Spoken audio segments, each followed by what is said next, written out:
We're recording now. Where's the record? Go ahead. It is. Thank you. Thank you, Mike. All right, we're recording. This is the meeting of the Comprehensive Land Use Plan Committee on March 8th, 2022, and it is 8:12 a.m. And we have a meeting, we have a quorum, and I call this meeting to order. Can we start with a roll call, please? My sheet. Thank you, Chair. Maria Gomez. Here. Maggie Parker. Present. Matt Houston. Linda McMahon. Present. Robert Kent. Present. Roy Lopez. I'm here. Kristen Nightingale. Present. Jennifer Rangel. Here. Jerry Hawkins. Present. Lynette Aguilar. Present. Peter Goldstein. Present. Dustin Bullard. Present. Brent Rubin. Here. Deborah Carpenter. Present. Jasmine Anderson. Present. Thank you. And just a quick reminder to all of the members of the committee online, please keep your camera on. It's what the Texas Open Meeting Act requires. And for all the speakers that we have online, in order to hear from you, we're going to have your camera on to speak. I'd also like to recognize a couple members of the Plan Commission who are joining us today as well online, Chair Shadid and Commissioner Hopkins. And with that, we will turn to our first order of business, the briefing on the West Oak Cliff area plan by Daniel Church. Good morning. Can you all hear me? Excellent. Good morning, committee members. My name is Daniel Church. I'm a service area planning supervisor in the city's Planning and Urban Design Department. I've been managing the West Oak Cliff area plan since its inception back in 2020. Today, I'll just be giving an update on some background on the plan and give an update on where we're at in terms of the plan framework and some draft recommendations. We're actually taking a draft to the public tomorrow. So with that, next slide. So then I'll wrap up a little with next steps and how this committee will stay involved in that process. Additionally, next slide. So the West Oak Cliff area plan is, as I mentioned, it's been going on since 2020. It's a 2-year engagement effort to establish a community land development and land use vision for the West Oak Cliff area. Next slide. A little bit of background. In 2019, the city changed the process for how authorized hearings were processed to, it was initially a first come, first serve. So if City Plan Commission or City Council filed an authorized hearing and it was 10th in line, the other 9 would have to go first. Now we score them so that areas that have an area plan already adopted score higher. And so with that in mind, Councilmember West from District 1 initiated the West Oak Cliff area plan in early 2020 to help 5 authorized hearings that had already been filed in the West Oak Cliff area move higher, score higher, and move along in the process so that they could advance. And as part of that process, Planning and Urban Design serves as the lead coordinator for these area planning efforts.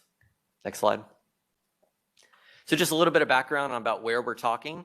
West Oak Cliff is an area that's about 5 square miles in the southwestern quadrant of the city.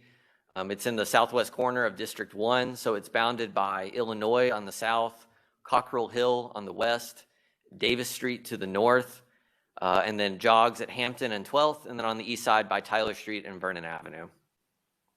Next slide. So this is an area that has 3 DART stations. One of them is technically on the other side of Illinois. So it has 3 DART stations. It's 87% white, but 86% of the population identifies as Hispanic or Latinx. There's about 44,000 residents and over 11,000 households. So just a little bit of background as to why we're planning. I know I touched on the authorized hearing portion of that. You can see those areas on this map in purple. Those are the 5 areas of previously filed authorized hearings. In addition to that, this is an area that is obviously just a stone's throw away from the rapidly growing and changing Bishop Arts District in North Oak Cliff. And so we're already beginning to see development pressures move into this area. And so it's important for there to be a long-range vision for growth in this area. Additionally, there are 3 DART stations. And so the Tyler Vernon Station and the Hampton Station are inside West Oak Cliff.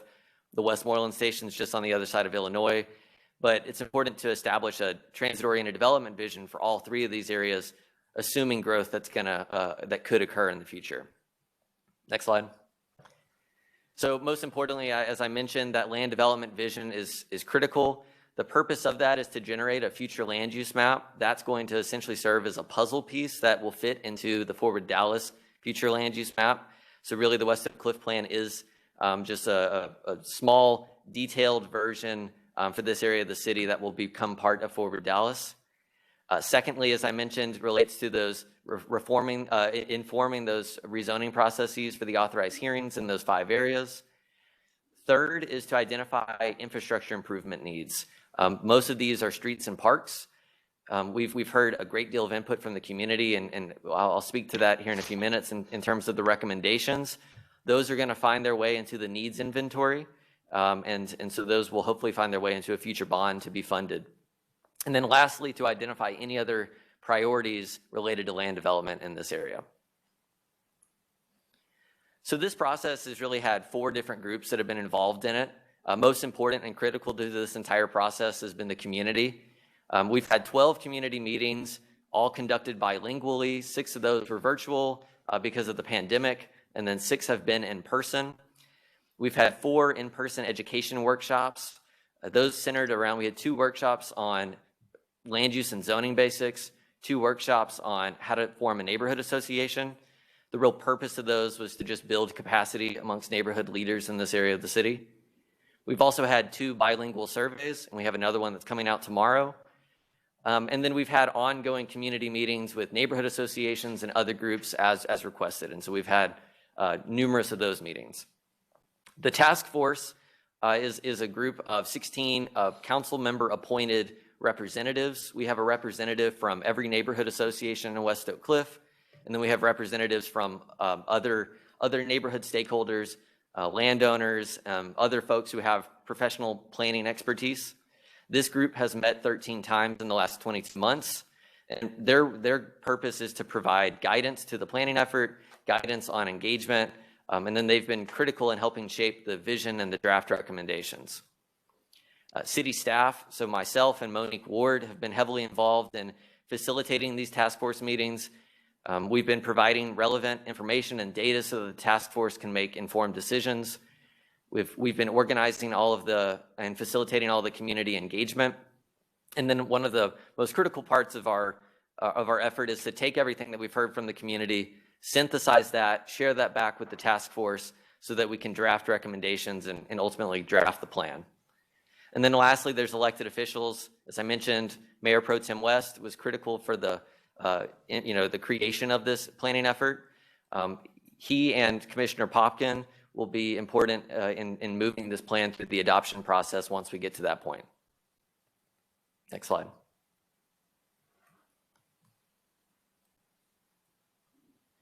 So here's just, I won't read through all the names, but you can see all the representatives on the task force. We have former Plan Commissioner Mike Anglin as our chairman, and then you can see all the representatives from the various neighborhood associations and then the other neighborhood stakeholders. Next. And then here just a list of those 13 dates that we've met. We've met 4 times in 2022, so it's been a busy year as we try to get a draft out to the public, and I'll speak more to that in a little bit. So from a high level, our planning process, we spent 2020 really launching the plan and scoping the work for the process. We had our first kickoff meeting in November of 2020, and then the same meeting in Spanish in January of 2021. Then in all of 2021 has really been geared towards visioning. So we started looking at the entire area, asking people, what is your vision for this area of the city? And then as we identified focus areas, a lot of these aligned with where there are those authorized hearings, we began to develop a more detailed vision for those specific areas. And now we're at the planning drafting stage. And critical to this entire process has been community engagement. Next. So here's just a detailed version of that schedule. You can see task force meetings started in May of 2020 and they've been ongoing. And each of those blue boxes shows when we've had touch points with the community. Next. So we've had really excellent engagement throughout this process in terms of sheer numbers. We've had over 500 people attend our meetings online. We've had 270 people attend our meetings in person. And we've had over 500 surveys completed. And we have an interactive social pinpoint website, which has an interactive map and survey tools. This number is actually, now it's closer to 6,000 on people who've gone to the website and provided us input. And so you can see these pictures and on the next slide as well, just examples of the meetings that we've had with the public, meeting people where they are. Obviously, we've had to take COVID into consideration, and so all of our meetings have been outdoors. But whenever we transition from being virtual to in-person, it definitely helped improve our engagement efforts. Next slide. So now I'll speak a little to the plan goals and framework. So we started with the task force just trying to identify the scope of work and concerns and priorities that they as neighborhood leaders had for this area.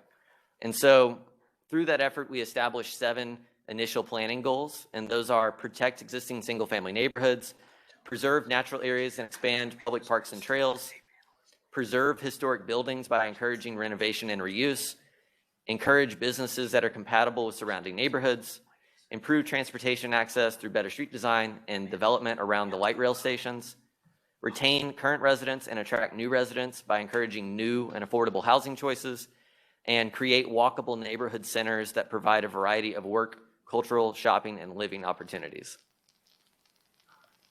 So that served as a starting point when we went back out to the public in spring of 2021 to begin the area-wide visioning process. And we asked, what is your vision for this area of the city? What's important to you? And taking all of that, we were able to derive 2 things. In working with the task force, we were able to elicit the key values that were important to West Oak Cliff residents, and then also establish that vision statement for the area. Additionally, all the recommendations that we heard from and ideas we heard from the community were easily grouped into 4 main buckets, and that's land use and development, inclusive community development and quality of life, parks and open space, and transportation and infrastructure. So the 5 values that were established were equitable, enriching, safe and healthy, economically resilient, and welcoming. And then the vision statement, West Oak Cliff is an equitable, enriching, and welcoming neighborhood that celebrates its people, its history, and its culture, and prioritizes the safety, health, and economic resilience of its residents. Residents and stakeholders in West Oak Cliff envision a neighborhood with a high quality of life that ensures housing and retail affordability for its residents, preserves its unique single-family neighborhoods, protects and enhances existing natural amenities and assets, creates new opportunities for parks, recreation, and natural amenities, provides a safe environment for pedestrians and cyclists, celebrates its historic buildings and culture, and provides walkable destinations for its residents. West Oak Cliff is a sustainable neighborhood that supports local, minority, women, and immigrant-owned local businesses, promotes local artists and public art, and provides human-scaled and human-focused development, and has access to critical community resources. So after we were able to establish that vision and values, we then had more specific focus area meetings in fall of 2021. Next slide.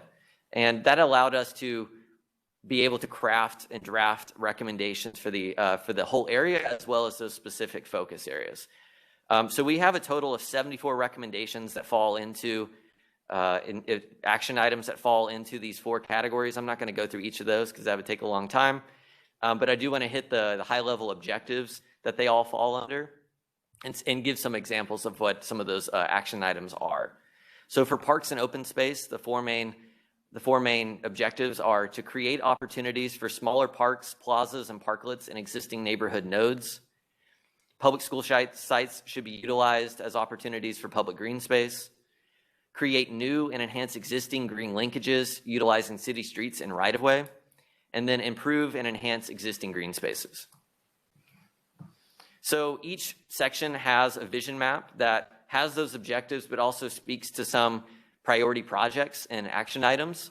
I'm not going to go through each of the 6 bullets that you see on here, but a good example of one is you see with the number 1 on the left side of the screen. Coombs Creek Drive currently is a very wide 120-foot city right-of-way that is a 2-lane road, but is mostly an unimproved right-of-way where there's a great opportunity to construct a trail to connect the 2 parks and provide some green space in the area. That was something that we heard from the community they were interested in, and so we're recommending that to move forward and working with the Parks Department to make that happen in the future.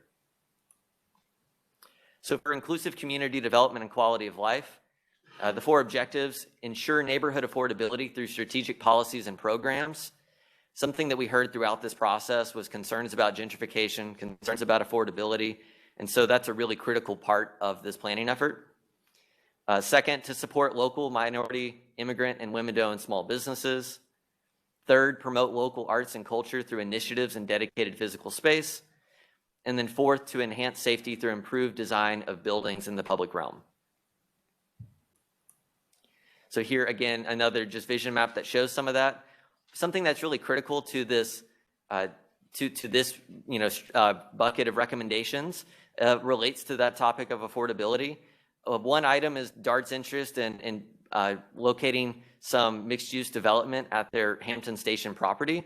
But in addition to that, something that we heard throughout is concerns about affordability, but also wanting to protect the single-family character of these areas.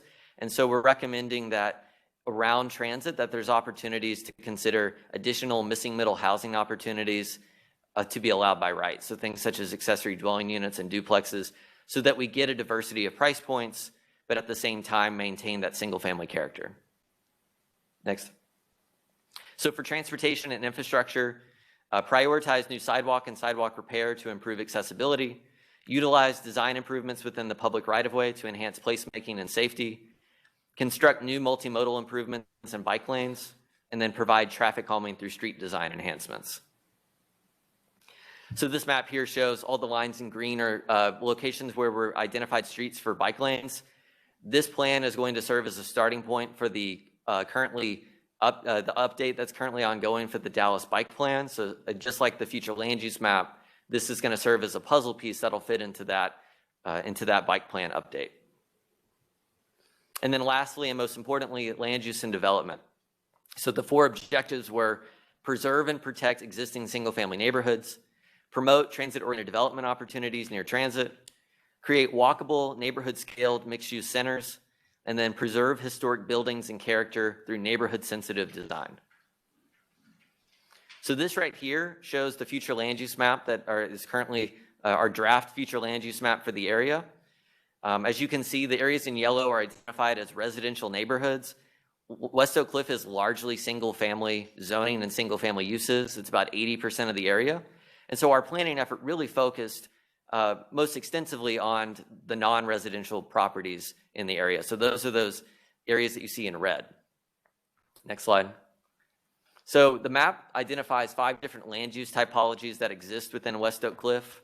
That's residential neighborhoods, neighborhood mixed use, urban residential, commercial centers and corridors, and open space. It's important that these land use typologies align with the land use typologies that'll be used in Forward Dallas. And so planning and urban design has been using these as a starting point to make sure that those 2 plans obviously speak to each other. So as I mentioned, the focus areas were derived from a few different things. Next slide.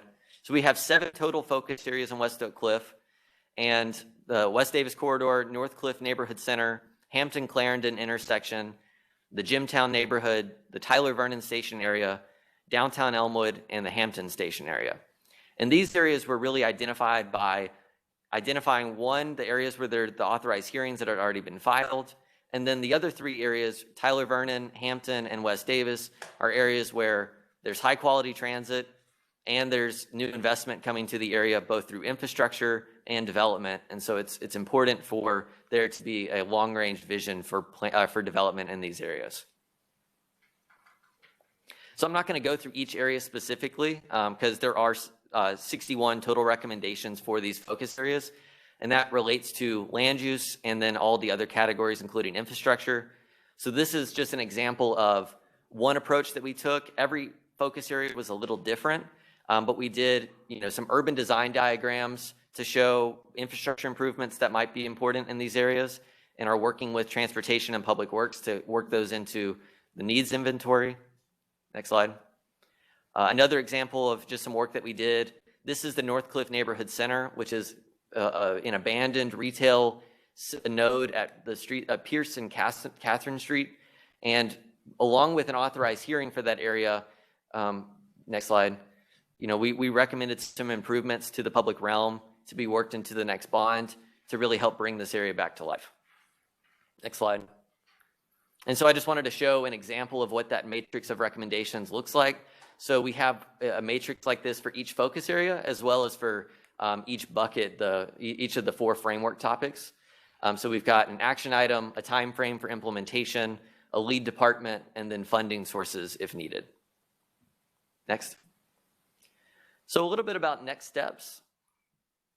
First, want to talk about just some key takeaways that we've had throughout this planning process. First and most critical, establishing trust and building relationships with the community was paramount to this process. This is an area that, unlike some areas of Dallas, has never had a lot of long-range planning conducted for it. And so when the city first had meetings, initially virtually and then in person, there was an inherent level of distrust from the community that the city was up to some nefarious development goals that didn't align with their vision for the neighborhood. They had seen what had happened to Bishop Arts in the past and were concerned that was moving their way. And so we had to work with them to reassure that the purpose of this process is to hear from you what your goal for your community is, so that we can establish a plan that outlines that and serves as a protection moving forward.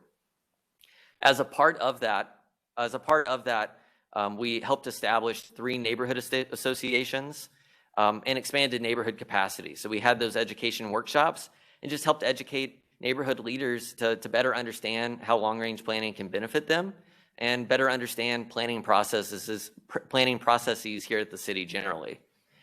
And then lastly, and most importantly, working equity into this process was critical. Identifying where past land use decisions had created inequitable outcomes to better inform making correct and making decisions in the future that benefit everybody was critical to this process. So as I mentioned, we do have the draft plan going live tomorrow morning. As part of that, we have 2 upcoming meetings. We have one tomorrow evening at 6 p.m. on WebEx, and then we had one Saturday morning at 10 a.m. in Martin Weiss Park. Those meetings are really just to present, similar to this, to present the draft. Next slide. That will then kick off our 2-month process to receive input from the public, where we've got survey materials online. We'll also have those in person and at our meetings. Those survey materials are bilingual. We have a 28-page executive summary in both English and Spanish, which I have an example of here. That will be available at the Martin Weiss Rec Center as well. And so all of those materials will be online and in person. The purpose is to get as much feedback as possible from the community. Next slide. So after we've had that 2-month process, we'll take what we've heard, go back to the task force, synthesize all of that, and then make amendments and changes to the plan as needed so that it aligns with the community's vision. Once we have a draft plan that the community members are comfortable with, we'll begin the process of adoption. And so we'll come back to this committee before ultimately going to City Plan Commission and City Council. And then I just wanted to have this slide on here as well. These are linked to both our website as well as our interactive social pinpoint page that has that interactive future land use map. So we have a future land use map where you can type in your address and see what which land use typology you fall in. We also have our survey tools on there as well. So with that, I'm happy to answer any questions that anybody has. Thank you so much for that great presentation. Before we get to questions for staff, we have a couple of public speakers. First is Becky Brown. And we may need to, perfect. I'm afraid I'm unable to get my camera to work, so I understand the rules are I can't speak without the camera. Yeah, I apologize. It's the folks down in Austin that make us do that. Why don't we go to the other speakers first so you can try to get your camera working. So we'll circle back around to you. But you know what? Hello. Yes. And listening to Daniel, I'm okay. I can speak to this tomorrow, Daniel. And Daniel knows what I'm going to say. So thank you. All right. Thank you. Next is Christine Hopkins.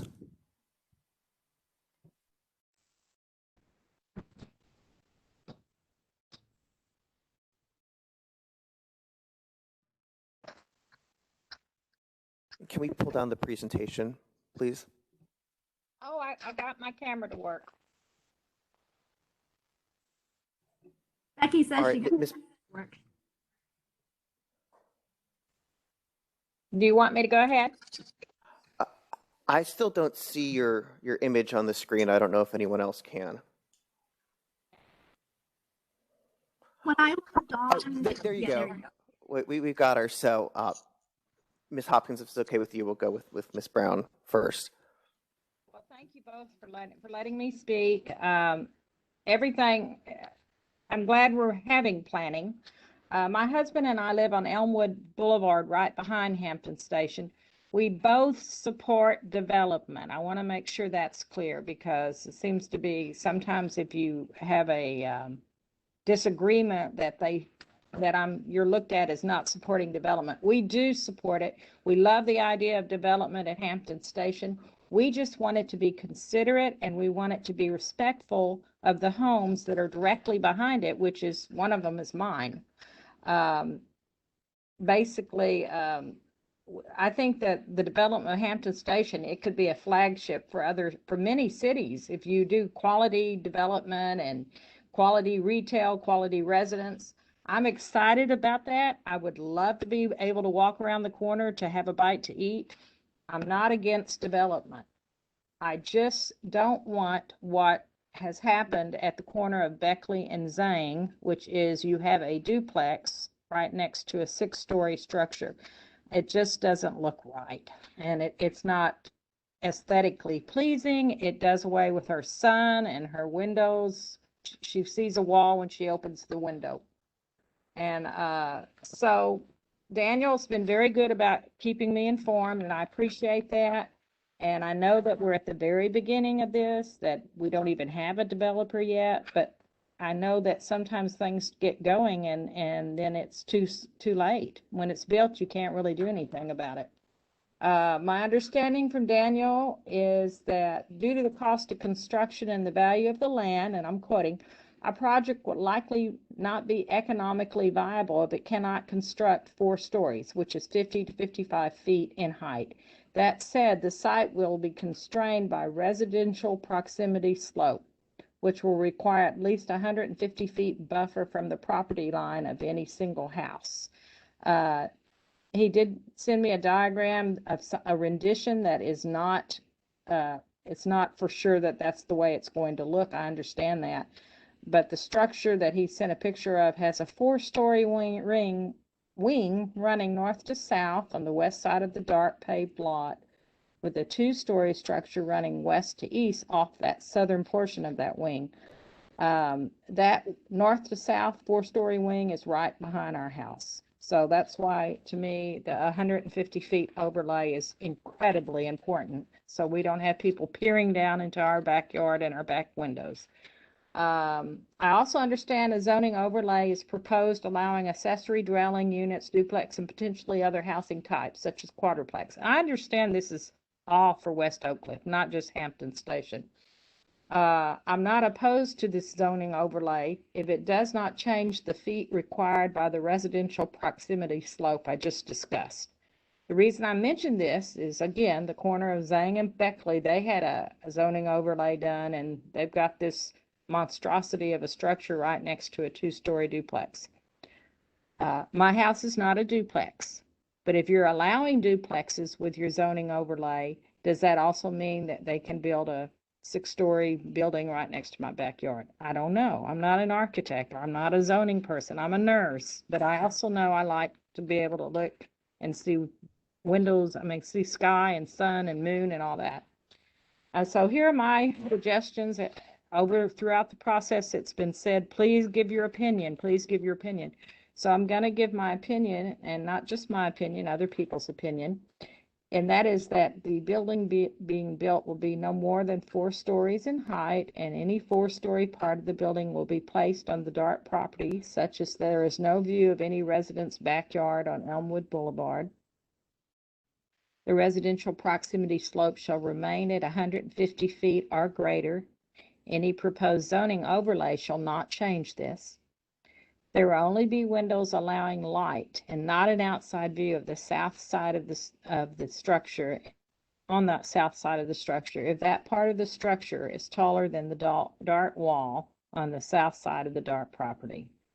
And no balconies either on that wall. DART will be separate, and the wall remains. The DART wall separating DART from the flood zone and residences shall remain intact. No development in the flood zone. The lighting on this development shall not shine in the residence on Elmwood Boulevard's backyard or back windows. The business is allowed to be tenants or not pawn shops, same-day loans, or any bar or restaurant would be allowed. A bar or restaurant would be allowed, but please, let's not have them open past 12 midnight.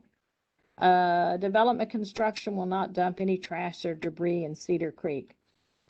And I thank you for the time.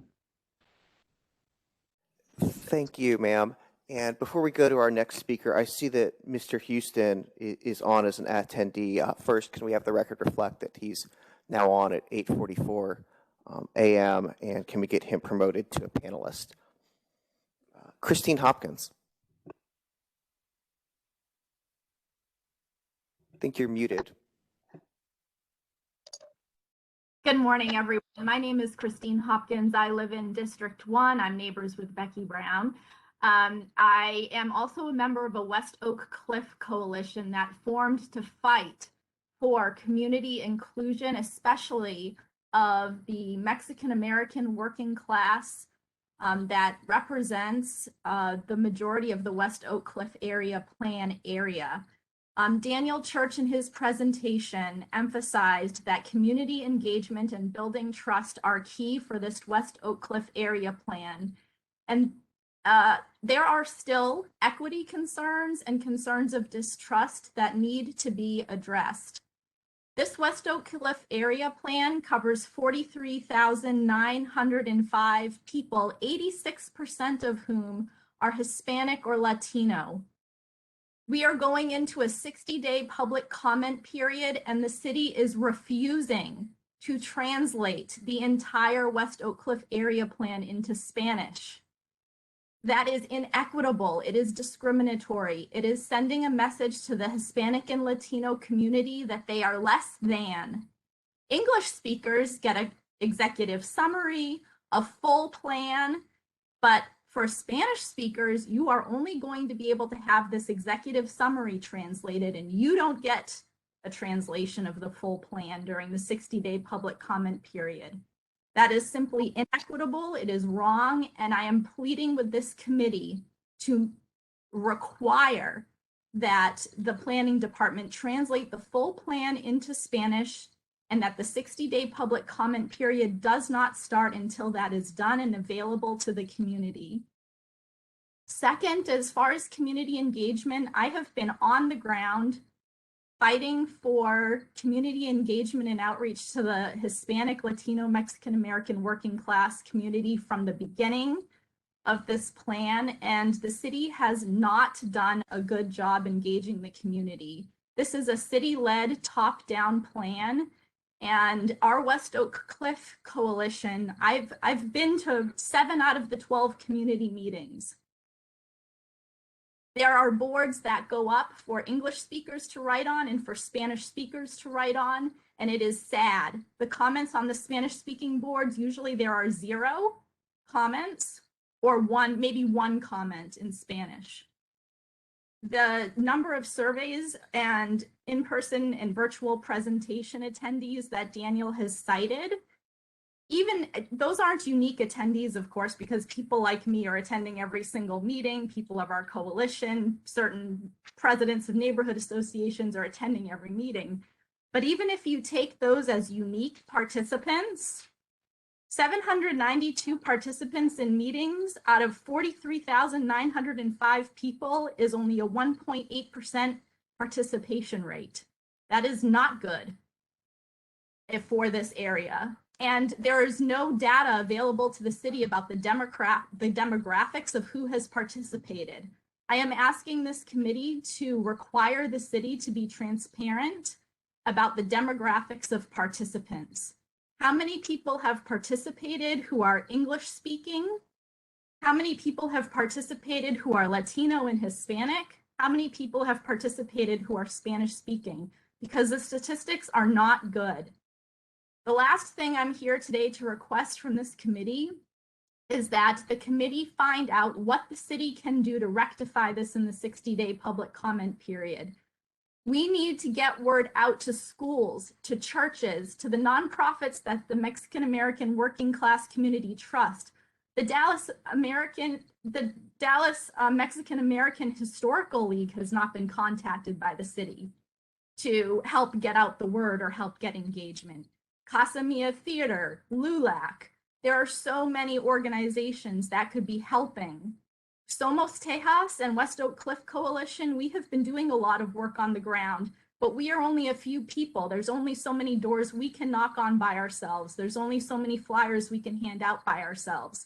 And you know, we have been trying, Yolanda Alameda and I, she's bilingual. I am not really fully bilingual, but know some Spanish. We have been trying to help get the word out, but we need help, and the city needs to learn better and how to do better at engaging historically disenfranchised communities who don't trust the city and have a lot of reasons not to, because they've never been included before. And the city hasn't paid attention to them until all of a sudden their land is pretty valuable for development. So I'm here to ask that the full plan get translated into Spanish, that the city must be transparent with the demographics of who has and has not participated, and that we get outreach to churches, schools, Latino American nonprofits, and that the community engagement piece go much better during the 60-day public comment period. Thank you, and I'm not sure if I'm allowed to speak later on agenda item 2 as well, but I signed up for both. You will be able to speak on that agenda item. Thank you. I see that Marcia Jackson is also signed up to speak, and I believe no item's been specified, and I believe it'll be the second item, but if we just want to promote her real quick to confirm that, that would be great. You are correct. Thank you.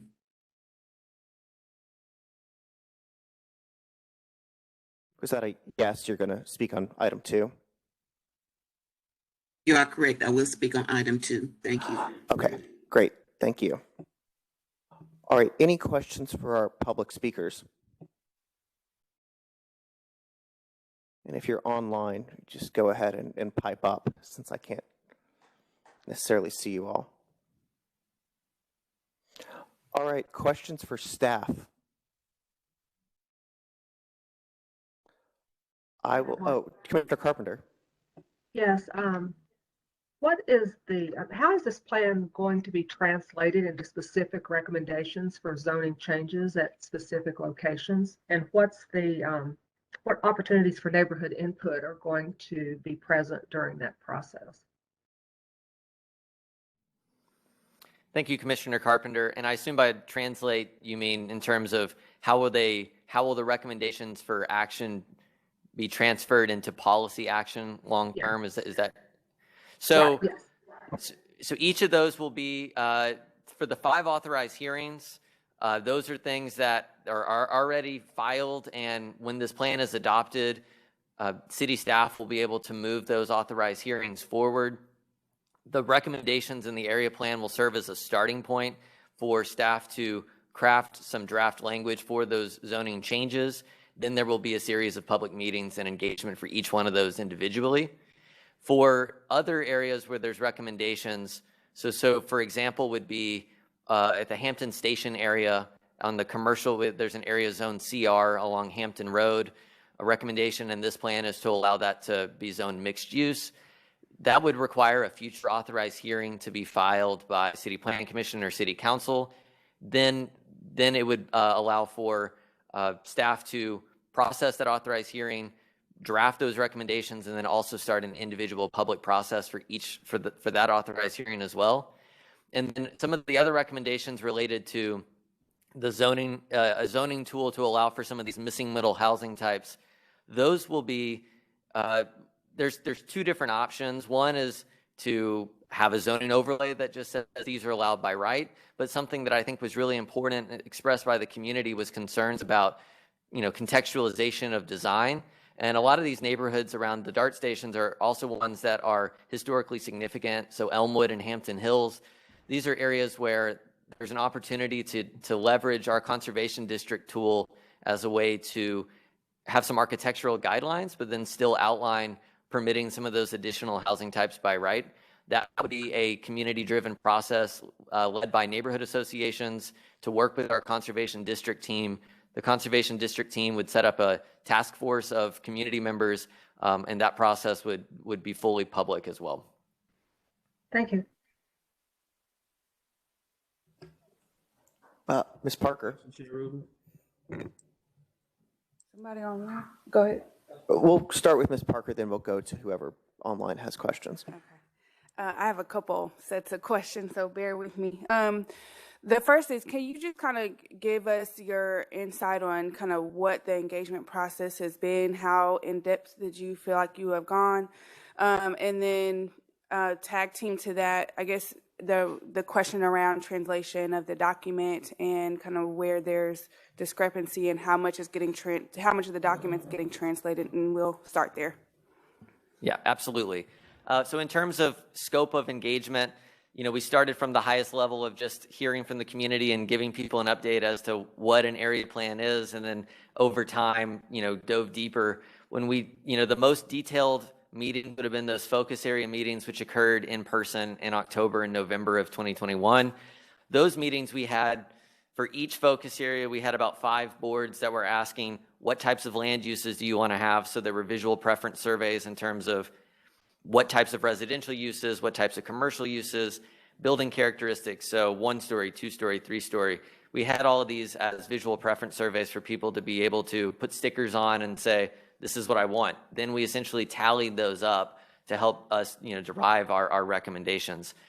So that was, the way that those efforts worked in terms of promotion. We worked with our community engagement team and planning and urban design. For the education workshops, we mailed out mailers, but for all the other meetings, we used our social media, the council members' social media, city notices, and we've had news articles. We've had, we have an email list of every person who's ever shown up to a meeting. So we've got over 300 members of community members on that. So they get emails. We've emailed principals of the schools so that they're able to notify. And then we've worked with neighborhood leaders and Somos Tejas, as Ms. Hopkins mentioned, to pass out flyers. And so I know for the workshops that occurred in June, I think we passed out around 5,000 flyers to the community as well.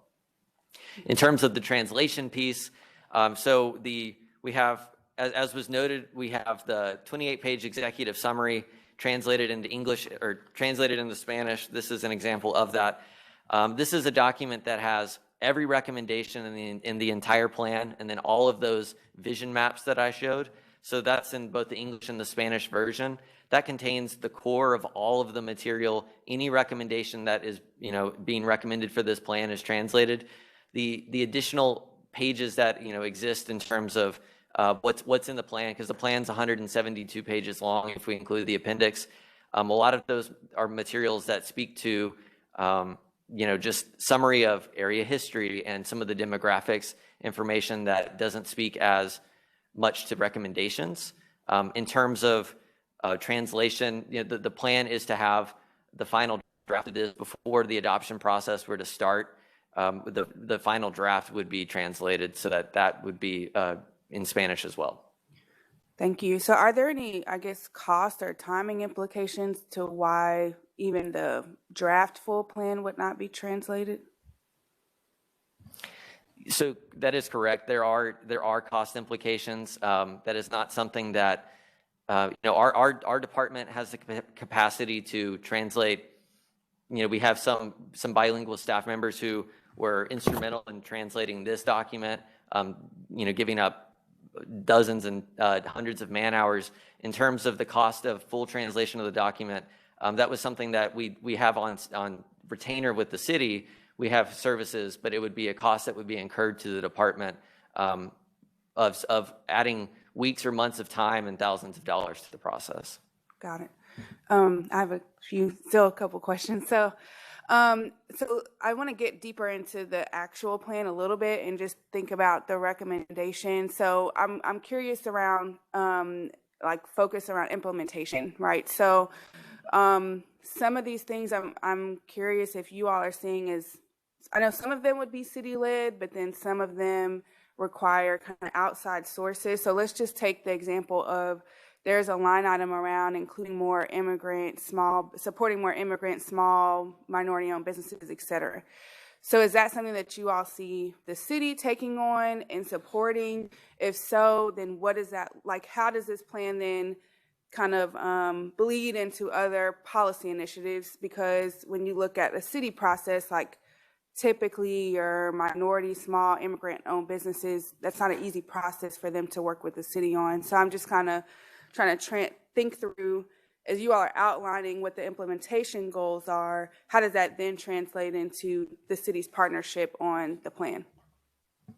Yeah, excellent question. So all of the recommendations that speak to other departments' work, whether it's transportation or for that example, we worked hand in hand with our economic development department and our small business center to understand their programs and to work with them to understand what they're capable of achieving and what their goals are.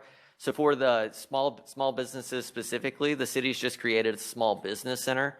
They have a lot of tools that they have just launched. They've only been around for 2.5 months, and so something that they're interested in doing is having some flagship programs and starting some of these programs geographically specific. And so West Oak Cliff is a great location to do that. And so they're interested in working with us. That would require partnership between planning and urban design and that department to do that. Another one of our recommendations in that section is to have a West Oak Cliff specific business task force that would have representatives from the city, that might be building permit officials or other planning officials, as well as business owners, Oak Cliff Chamber of Commerce, so that West Oak Cliff businesses are able to, we know that one barrier that often exists is taking information about city programs and disseminating that to businesses, because there's a lot of tools out there, but a lot of times people don't know about it. And so critical to this is just getting the word out about programs that already exist on the books. And so that's something that this plan speaks to and is recommending those individual departments take on those actions, creating engagement efforts for those tools. And that's something that our department would assist with as well. Okay. All right, thank you. And then last question, I think, which is around, I want to understand the thought process around how this type of document, and specifically neighborhood plans, feeds into like the citywide comprehensive land use plan. So like as you all are thinking about, there's zoning overlays in certain areas, or there's other, there's land use priorities here. How does that then bleed into how we should be thinking about the comprehensive land use policy? Yeah, another great question. So, understanding that what happens on one side of one of these streets that forms the boundary of West Oak Cliff obviously influences the other. First and foremost, we have been working with neighborhood associations that are on the other side just to inform them, keep them updated on the process. They don't have a representative on the task force, but we want to make sure that they are knowledgeable about these meetings that are coming up and can provide their own comments. Speaking about how this fits into the larger city strategy, I think that the first and most important thing is that future land use map, which I showed in the slides. That needs to serve as that puzzle piece that fits into the big map for the entire city. In terms of specifics within that, I think there's probably going to be two main items that really we'll see some alignment between the comprehensive plan and what we're hearing from the public and specific issues in West Oak Cliff related to transit-oriented development and then related to some of these commercial corridors. And so, our recommendations obviously speak very detailed to what needs to happen on Hampton Road and Clarendon to help those businesses or to change the zoning. We don't want to recommend anything that is in direct conflict with what Forward Dallas is recommending, but at the same time, we don't really know what any of those recommendations are. So we would hope that if Forward Dallas goes above and beyond a recommendation for the West Oak Cliff area plan, that's great. But if the West Oak Cliff area plan is recommending something related to transit-oriented development or some of this missing middle housing options around transit that Forward Dallas doesn't speak to, then it ultimately is the guiding document for the area.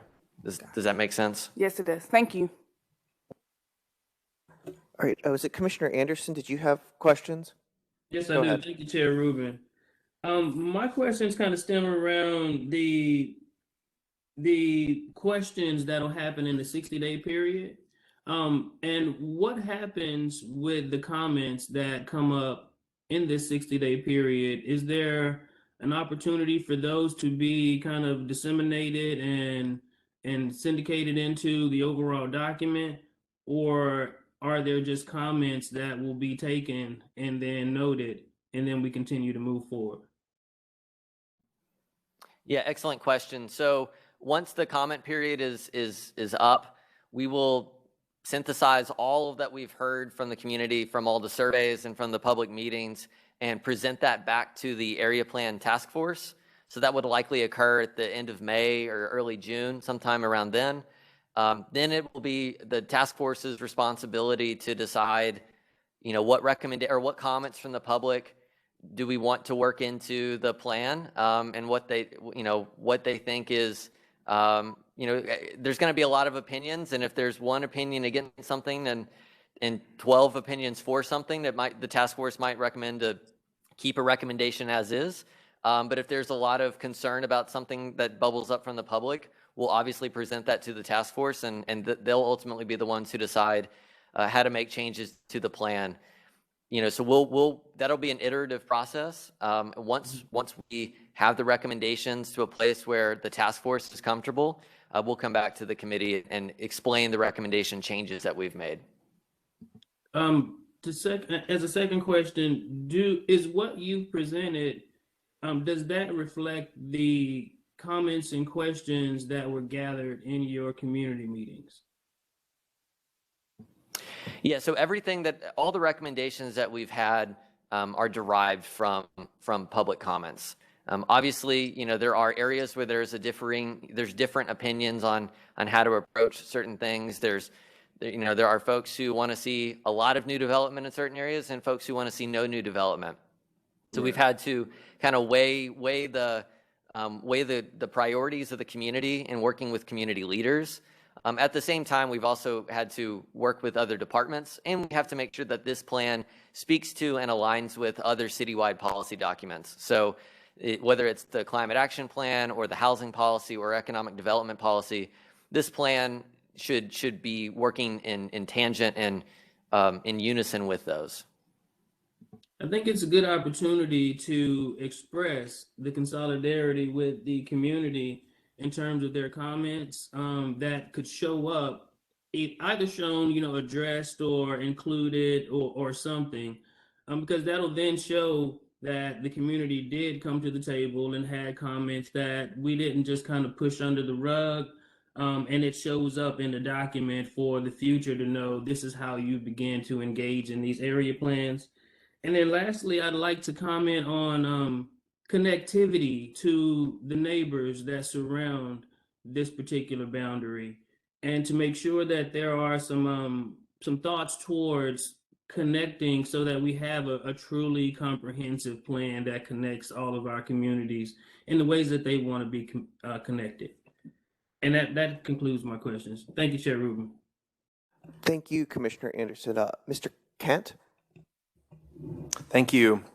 Thank you to staff and thank you to the speakers. First question for Daniel. You talked about the Northcliffe Neighborhood Center, and you described it as abandoned. Is it truly abandoned, as in we don't know who owns those buildings or where they are, or is it simply vacant? Yeah, good clarification. They're vacant. Currently, the properties are zoned to. They're in a conservation district that part of the there's an authorized hearing for that area because the zoning is very limiting, and so the desired retail uses that the current property owner has for the site are not permitted currently. Okay, thank you. My second question is a process question. Our speakers requested that this committee take certain actions that require the city to take certain actions. Is that within our authority to put those, take that action that would require the city to do something? I will defer that question to staff. Generally, those would come from either city council, CPC could make those recommendations, depending on the specifics of the recommendation, or from the city manager's office to make those changes. If they're not already currently established city policy. Okay. And then my third question regarding the translation, are these requests that city staff receives frequently in terms of perhaps not having enough capacity to translate documents fully into Spanish or other languages? That is correct. And I guess my name is Andrea Gillis. I'm one of the assistant directors with Planning and Urban Design. We do get those requests, and we've, within the capacity that we have within our staff, which we, really have promoted bilingual staff and making sure that we get that connection to the community.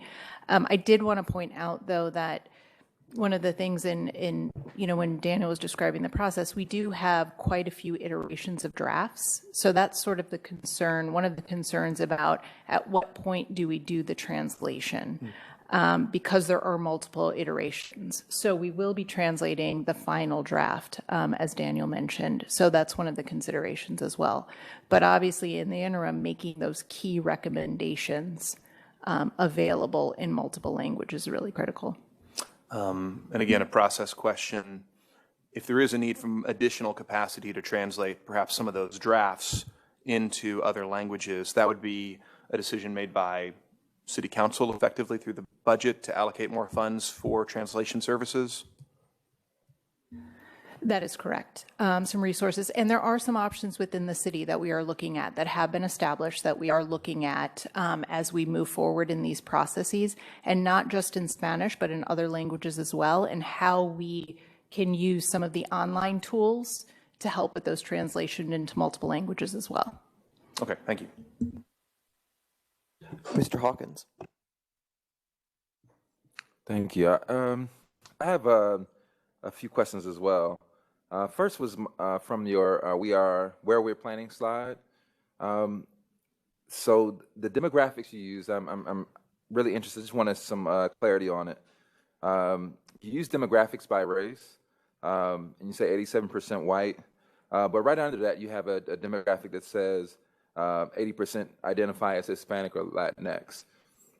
Can you explain that, and maybe we maybe need some clarity about the demographics you use? Sure, happy to. So that was all derived from the 2018 American Community Survey, and so that's how they classify race and ethnicity as separate questions. So race, is white, Black, Native American, Alaskan Native, and then in terms of the ethnicity question is a separate question in terms of Caucasian, non-Hispanic, Caucasian, Hispanic. Things like that, and so that's how that was derived.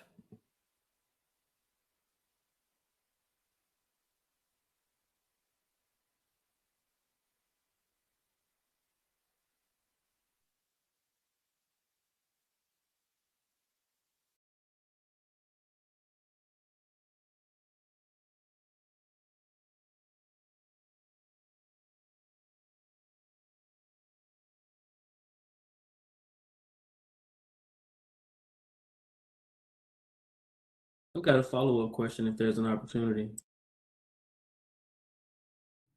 Sure. Yeah. Chair, you can. Oh, did you have further questions? Of course. Oh, why don't you go ahead with your I also question? have a question. Well, why don't we let Mr. Hawkins finish his questions and we'll get to the other members' questions.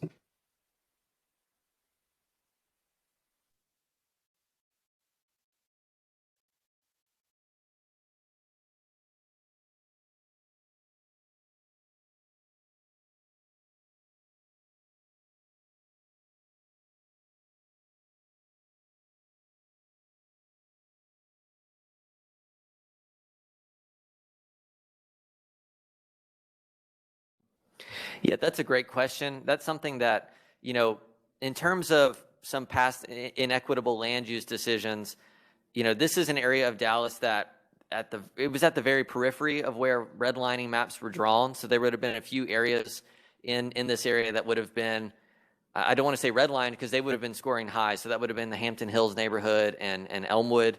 So in terms of that, it doesn't really maybe tell the story that that wants to tell. We do have a history section in the document that speaks to, demographic shifts over time and how this is an area that saw a great deal of white flight from the 50s to the 80s. But then as a part of that, it saw an influx of a heavily Hispanic population that really has defined this area of Oak Cliff. And so that's something we do speak to in the plan. I know it's not summarized in these slides, but we do speak to that.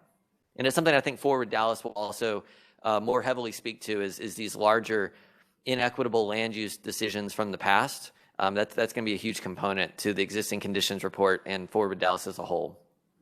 Yeah, I'm interested in why you all didn't include that in the slides, because that's also part of the other parts of your plan, and I think a speaker spoke to that.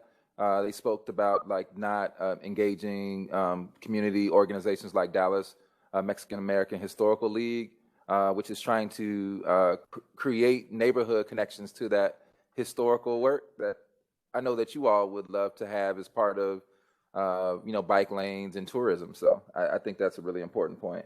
The other thing was about the other demographics that I would love to see in the plan, which includes the women population in the neighborhood, particularly because you all list that as a part of the vision statement, and also immigrant, folks who identify as immigrant, particularly because you all list that as well. So I think that would be a really important point. The last question is about borders. Building Community Workshop created a document called Race and the Control of Public Parks about how parks and other city-controlled barriers were created to segregate communities, which is why I was interested in that demographic about white, even though the ethnic identifier is majority Hispanic. Do you all think about borders when creating this new plan, like community borders? I know you said you talked to the surrounding neighborhood community folks about their plans, but I think borders are a really important part when establishing connections to communities and also not creating more segregation when you talk about residential areas.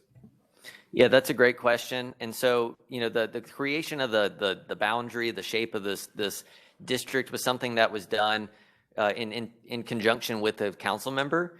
So this is an area that entirely falls within District 1. And so Illinois obviously kind of serves as a political boundary, less so than a demographic or geographic boundary. It's not like an interstate or a hard line or anything.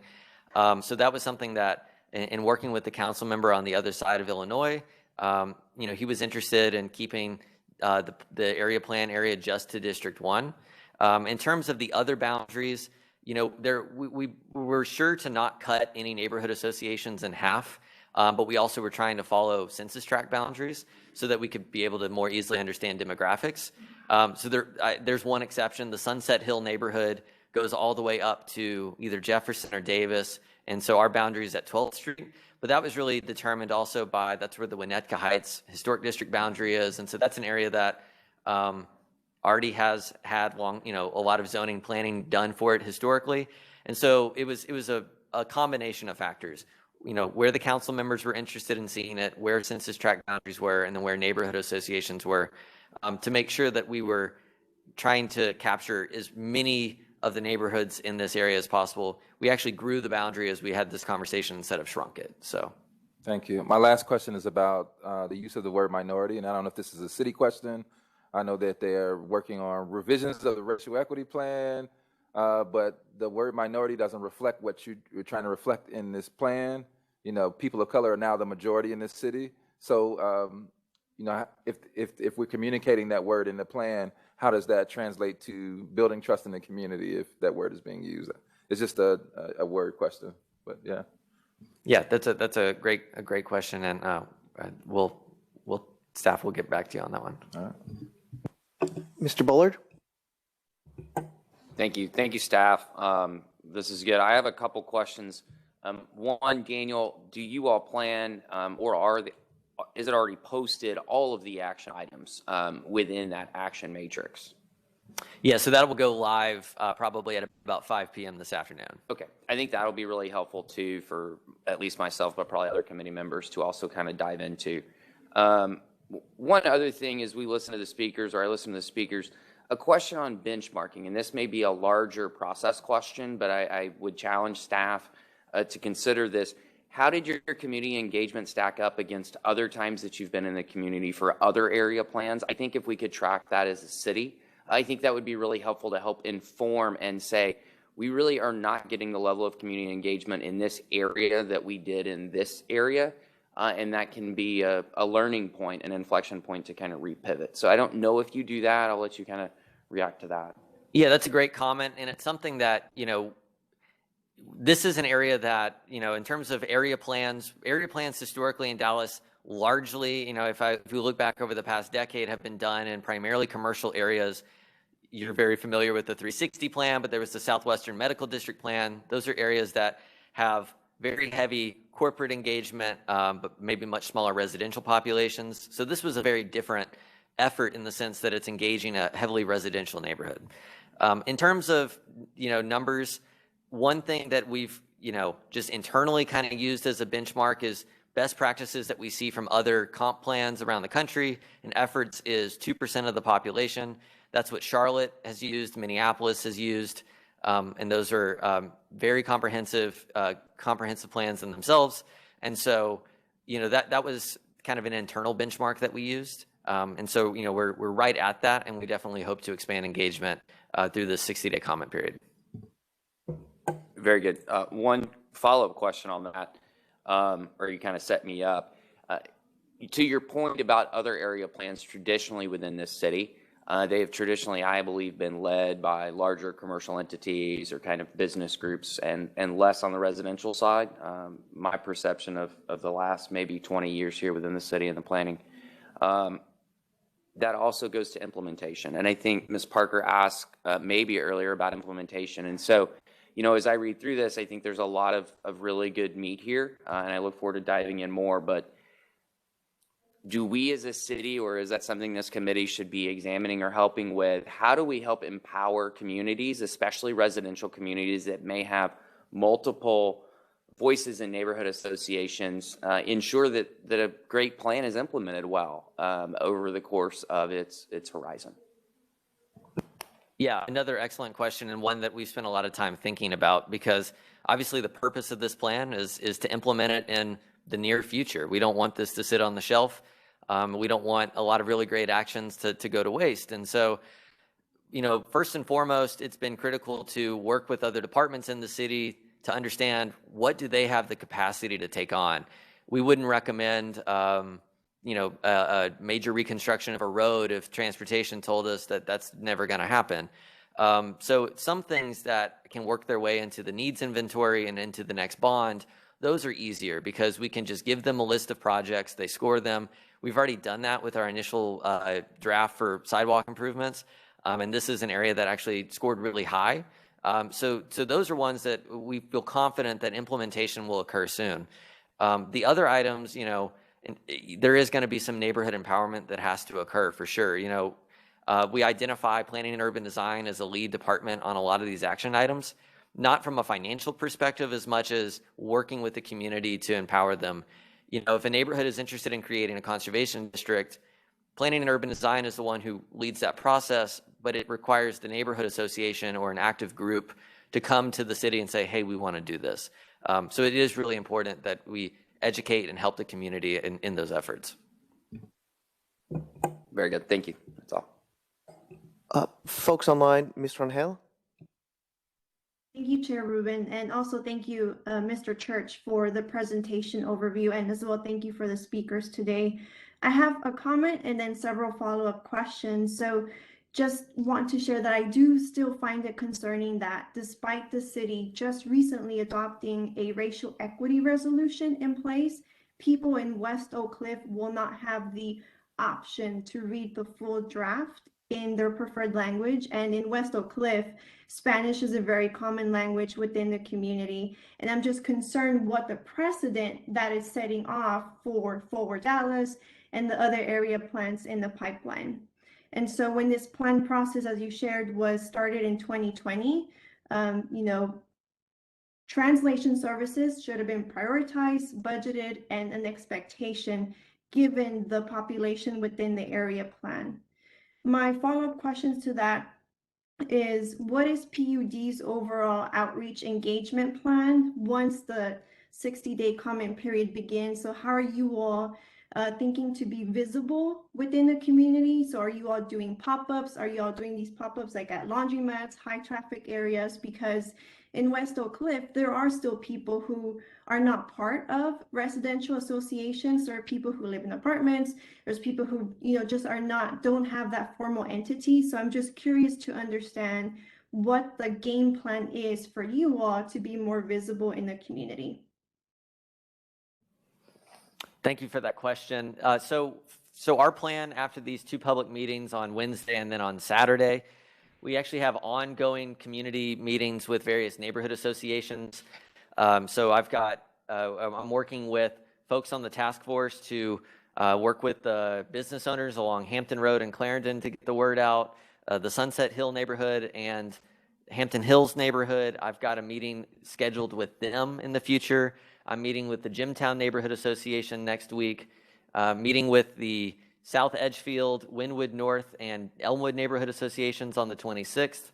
And, on those, that's going to be a combination of planning and urban design, helping to promote those, but then also having neighborhood leaders and folks on the ground helping to get the word out, because they're able to spread the word, word of mouth and going door to door. Beyond that, staff is open to ongoing meetings with community groups as requested. And, something that, depending on how our engagement, I think something that we are going to be asking about demographic information at the meetings on the virtual and the in-person meeting, and then as in our survey. And as we, we'll begin to calculate those numbers. And if we see that demographic data is telling us that, a zip code has been missed or that a group of people has been missed, we will, we'll correct course and work more diligently to ensure that everybody in the community is touched. And, I'm glad that you all are partnering with neighborhood associations, but there are still folks who are not part of neighborhood associations, and even people who live in apartment complexes who aren't within a neighborhood association. So I would really encourage you all to, meet people where they are, if it's being at an apartment complex, grocery stores, laundromats, to ensure that, we are trying to reach as many people as possible and as they go along their everyday lives, because, there are folks who it is a luxury to participate in these community meetings. Some people have to work or they have other priorities. And so it's really, really important as best as we can to reach people where they are. My second question is, you shared about the matrix recommendations coming out in the 28-page document. Does that also include a glossary section? Because I did see some technical terms mentioned through the recommendations. I'm just curious if there's an education component to the matrix handout. That's a great question. We do not have a glossary. That's a great recommendation, and that's something that we can work to include in the plan. That'd be great. Thank you, Mr. Church, and that concludes my questions.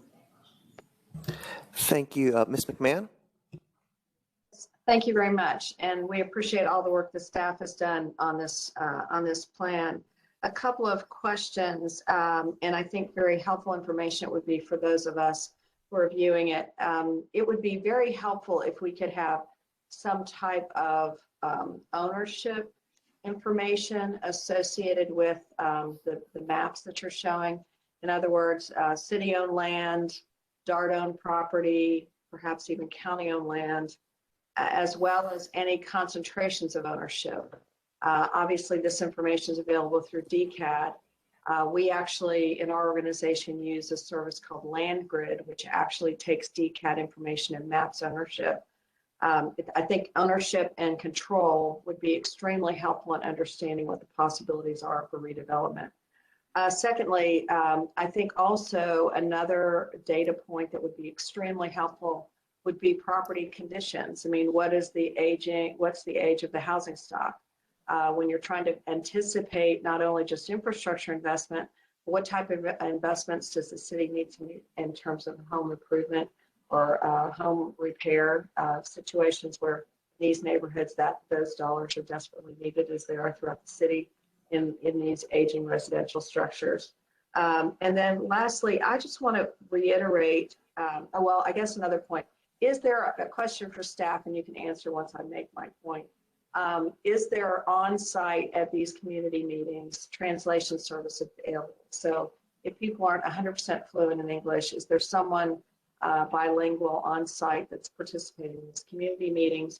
And then do you track all the participants, maintain information in emails and text so you can communicate out back to the people that have participated in these meetings so that they actually feel connected to the plan? And I just, again, my final point, I really want to reiterate that the issue of equity is extremely important. And since the city is really focused on this, translation services should be 100% comprehensive of everything the city produces. And it should be budgeted and should be planned in advance. And frankly, I think it's unfair to ask for a public comment period when the information is not fully translated.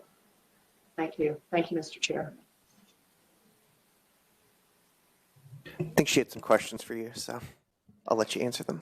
Yeah, sure. So to answer your question about translation services at our meetings, yes, the answer is, at our in-person meetings, we obviously have staff there who are bilingual, and they're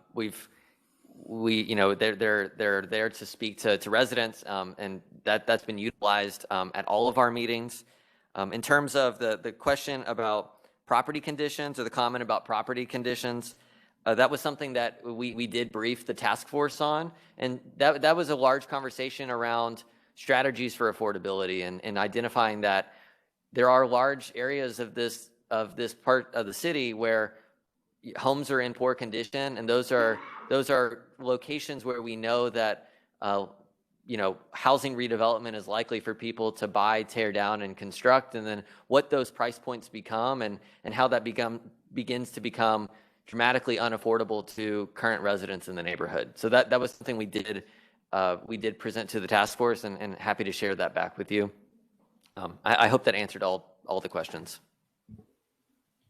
The other question was relating to property ownership and if there's a way to map property ownership. Yeah, we do not have that, but we can work to pull that together.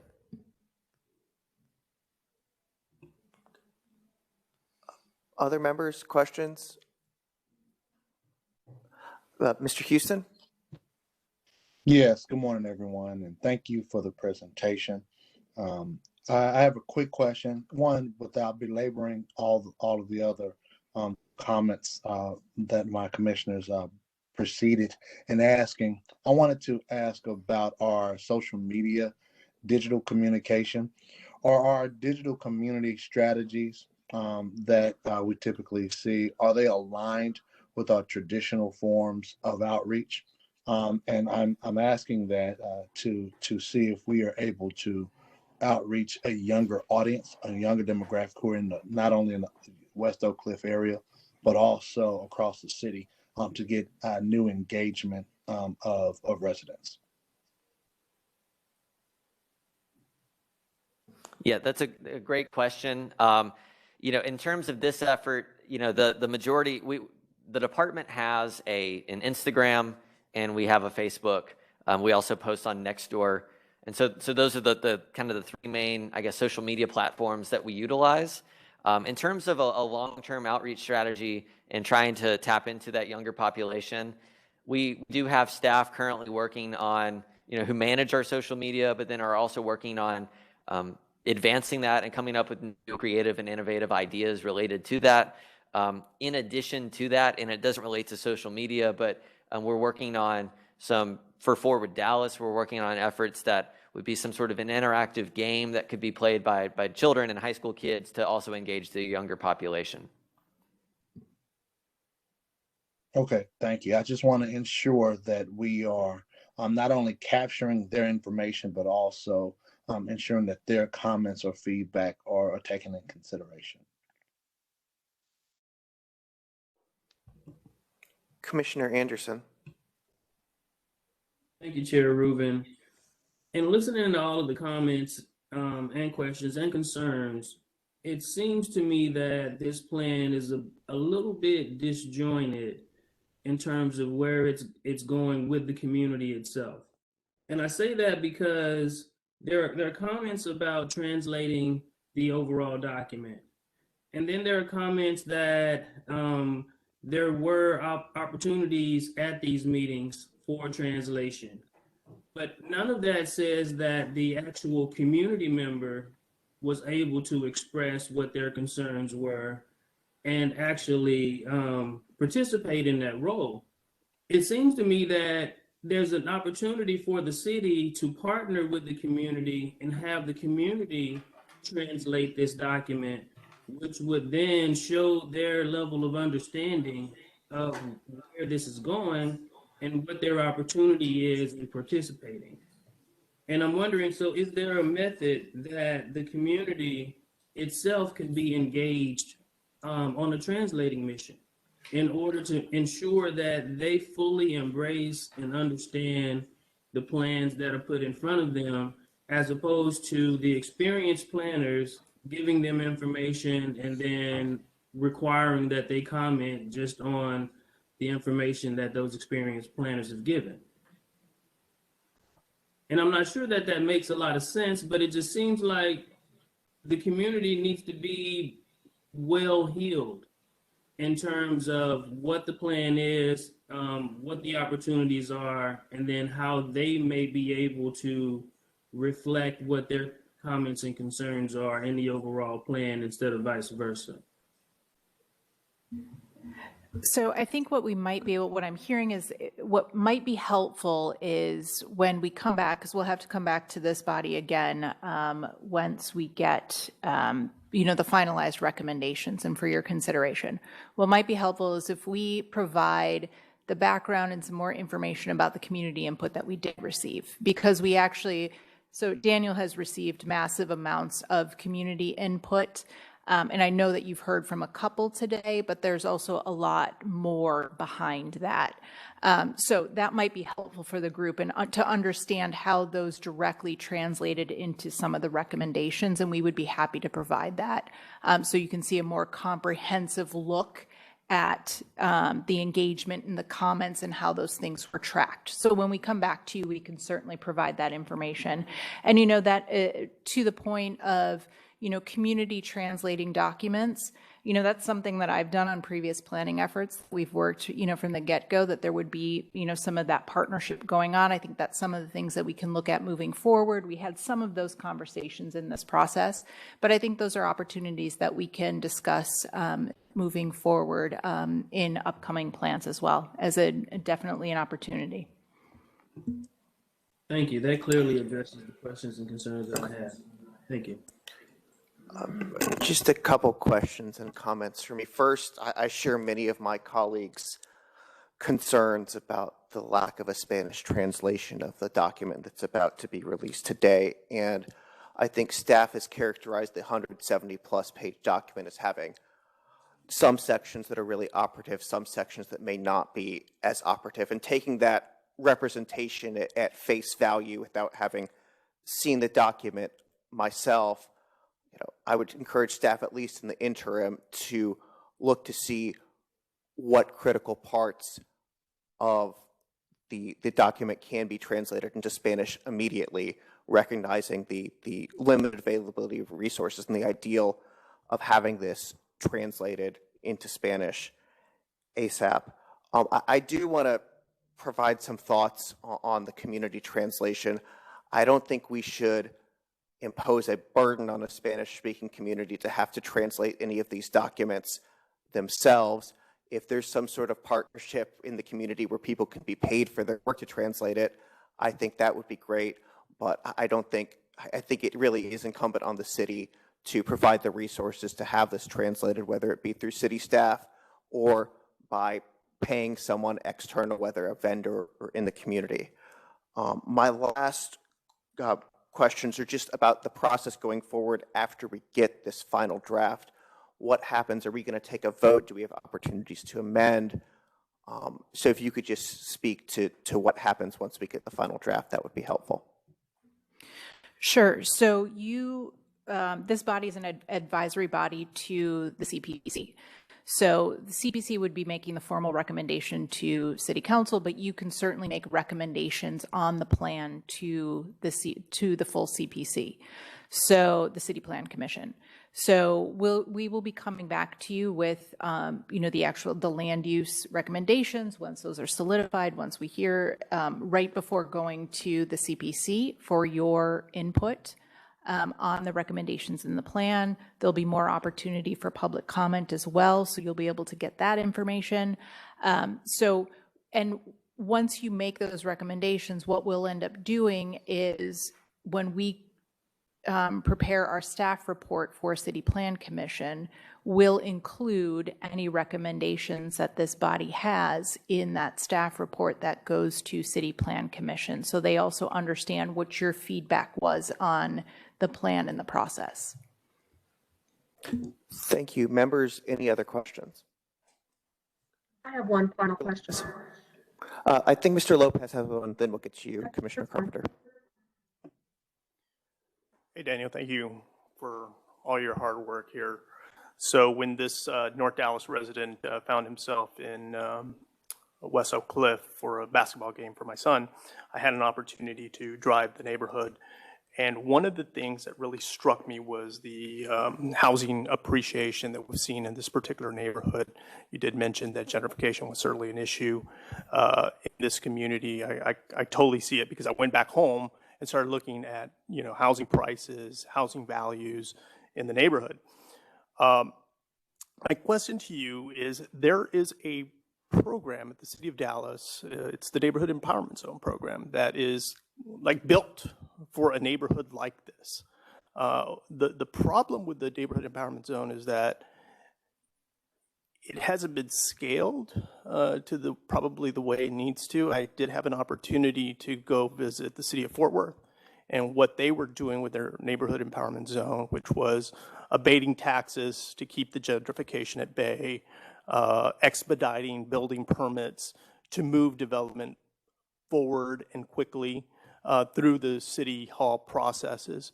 And they had several other kind of targeted CDBG grants that go specifically to LMI communities on small business, housing rehabilitation. My question to the planning committee or planning staff here today is, where is that program? When a program like that is kind of tailor-built for a community like this, yet I understand we only have 1 or 2 neighborhood empowerment zones, yet the city of Fort Worth has 13 or 14, and they're very, very effective. So my question is, why haven't we scaled this up? And I'd love to get a briefing on that program in the near future. That's it. Yeah, that's an excellent question. So short answer, one of the recommendations is to create a neighborhood empowerment zone in West Oak Cliff. So it was not the neighborhood empowerment zones. There's 7 that exist in the city currently.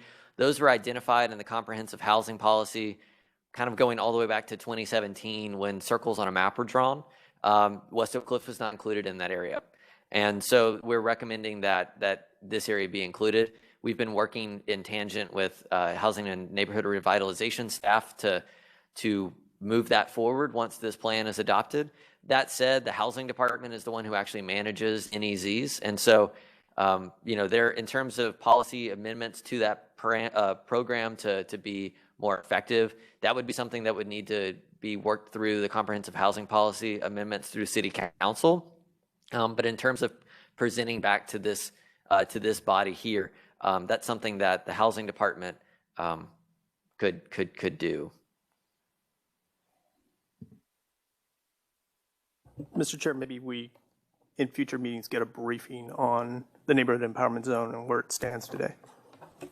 If we can coordinate with city staff and the housing department for a briefing on that, I think that would certainly help the body. Commissioner Carpenter? Yes, I was curious, at this particular point in time, what is the city's official policy regarding translation services, especially in relation to community meetings and, official planning documents, draft documents? So currently, I'm actually not aware of any formal policy, and I could be wrong, and I'm happy to be corrected, but I don't think there's a formal policy. At this point, it is the translations have been courtesy translations, and certainly, the planning and urban design staff we have bilingual staff on board, and we know how critical providing translations are. I will say that we're finding it more and more critical that to go beyond Spanish translation. So I think that the city needs to be looking at this comprehensively, and it is. So like I said, there are some options that we're looking at right now to work with different contractors, different vendors, to start shifting our policy so that it becomes a little bit more embedded in our processes moving forward. So I will say that we are certainly working on that, but we've heard what has been said today, and we understand the issues that have been discussed and outlined today. Can I ask a follow-up question to that?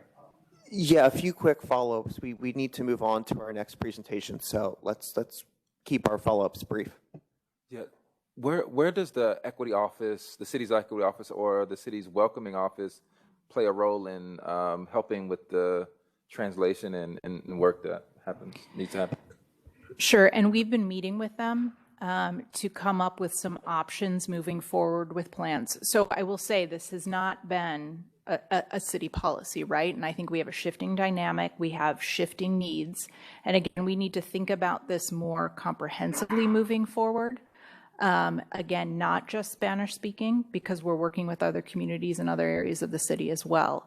So yes, we are working with that department, with that division, to see what we can do in the short term, as well as the longer term policy establishment moving forward. I ask a quick kind of action item on our part. Go ahead. Thank you so much. And thank you to staff and to the speakers for this morning. I understand that we're an advisory group to CPC. So I'm wondering, as far as action items today regarding translations, can we make an official recommendation to CPC that a document be fully translated or a draft document be fully translated before entering the 60-day comment period? Or is our role to look at the bigger picture and say, as part of Forward Dallas, this is the step at which everything needs to be translated before moving forward? I'm not sure what our role specifically is and what action items we can take today. Is someone from the city attorney's office on who can advise us on what we're able to do?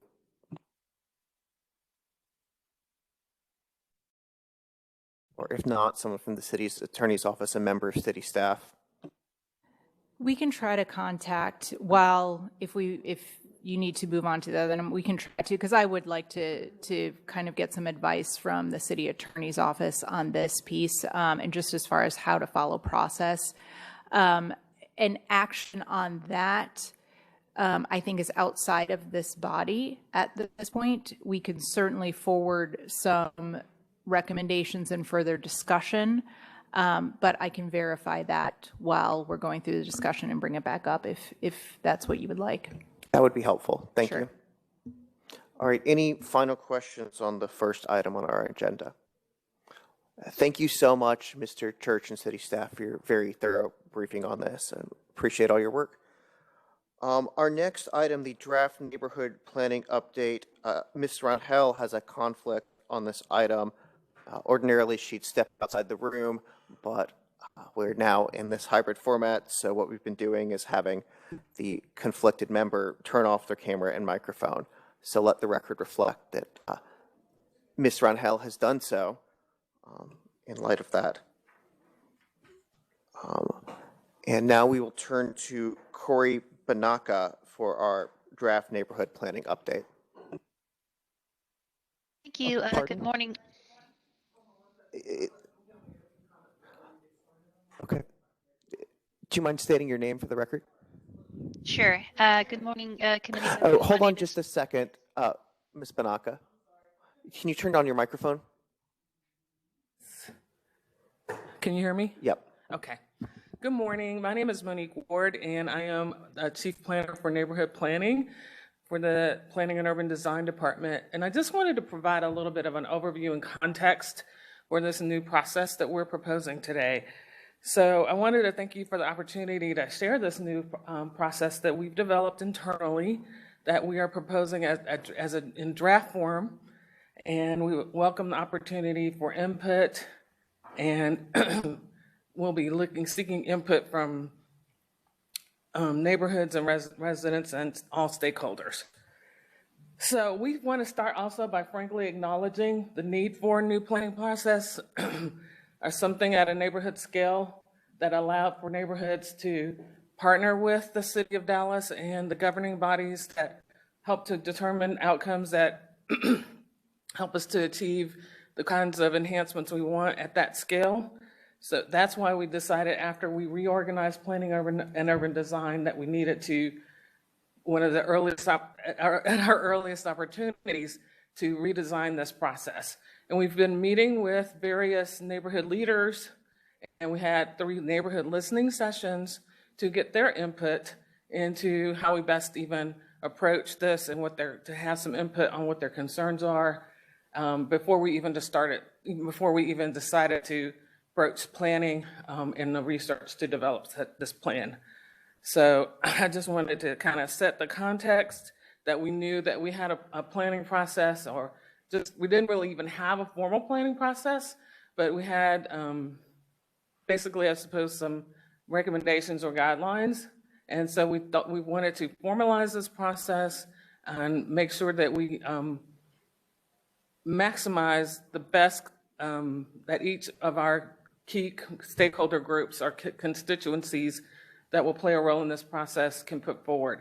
Those being the neighborhoods who will be the applicants for this process, who will put forth an application, planning and urban design as a facilitator between the neighborhood and all other entities, internal and external, and those governing entities and bodies who will ultimately adopt the process and provide their input and recommendations. A few highlights on some of the key features for this process are that it will include capacity building as needed. That's become a core tenet for planning and urban design. We know that certain neighborhoods need to have that information and be empowered to make decisions, not empowered, but have that information so they can make the best decisions for themselves. So we now do assessments to determine what those needs are by asking them what those needs are and meeting them where they are to provide anything from, say, information about zoning to helping them form a neighborhood association, or to work with them in whatever capacity is needed so that they can fully participate. And again, I will stress that translation services will be a key component to this planning process throughout, and that neighborhoods will be actual partners with us in this process as we move forward through any efforts that we take from applicants. So I just wanted to make sure that I shared what our ultimate goal is with this, is to make sure that we end up with inclusive, thoughtful, innovative planning recommendations and neighborhood plans that can really become implemented. We felt that that was some of the issues that were kind of in place from before, that we were developing plans, even before whether they were initiated by, no matter whom they were initiated by, they weren't necessarily maximizing their ability to become implementable. So those are some of the overarching frameworks by which we undertook designing this process. We will be maintaining a window for input through survey, email, and follow up with all entities over at least a 60-day period to ensure that we have the ability to tweak and improve the process before it's actually implemented. So I want to now hand it off to my colleague, Corey Banaka, to share the actual plan. She's the project lead for this plan. Thank you.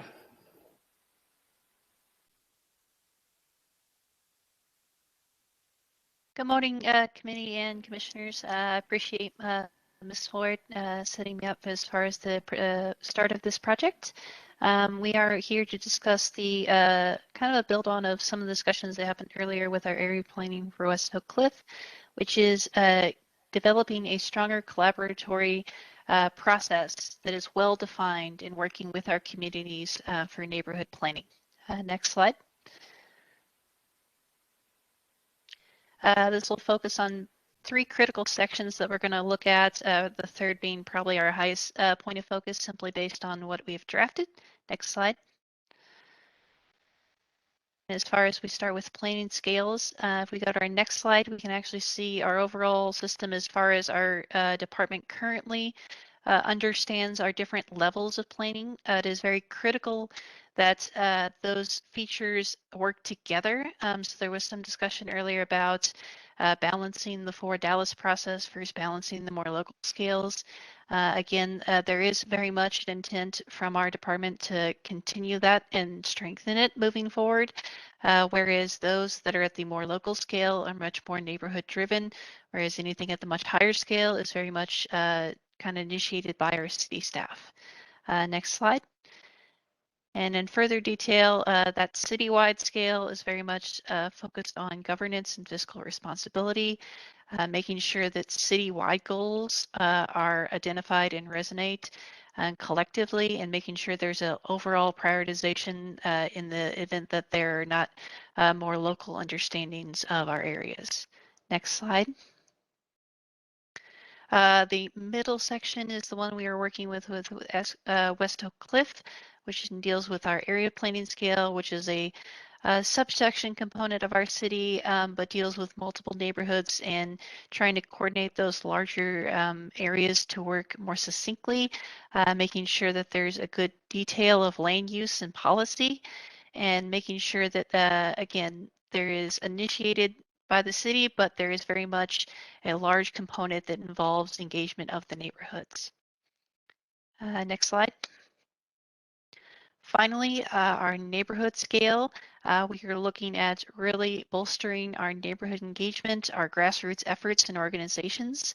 Our map there shows that there's been a lot of different associations and groups throughout our city, so it's a very diverse group.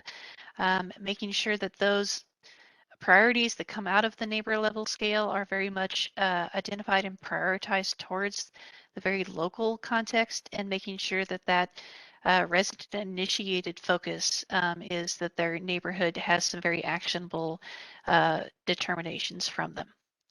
Next slide, please. As far as what neighborhoods historically are classified as being, our intent from what we've discussed with our community so far and what we've gained from research is making sure that it is a process that is initiated by our neighborhood groups for our neighborhoods. Making sure that all the tools that are shown there really come to a consensus of outlining what those priorities and goals for our community is, and making sure that that is understood and balanced with what the city dynamic and of all of our larger scales are. And again, as many opportunities as possible to collaborate is very critical to neighborhood level planning. One critical piece to our overall process that we've looked at is making sure to set aside that the community engagement and collaboration sections cover a large section of the phases, and making sure that not only is there, we don't want a unique engagement component just for neighborhood level, but rather setting a new standard for what is our department-led engagement sections. Next slide. One piece of critical information is certainly to call out where there is caveats to the limitations of our local scale. I think one thing that definitely comes through is there shouldn't be any direct change on zoning or enforcement. Those are actions that are tangent to the actual larger planning process, and our goal of these plans should very much be to inform what those decisions are and get the correct action taken at the city level. Typically, these plans don't have direct funding sources, so having a critical component to relating those moving forward is a key piece. And then there are currently not any mechanisms for resolving private disputes. Again, this is a larger future-focused process, so anything that is outstanding on those items, we're looking to try and resolve them with the future initiatives. Next slide, please. As far as why this is all very critical, a lot of this has been discussed in this meeting today.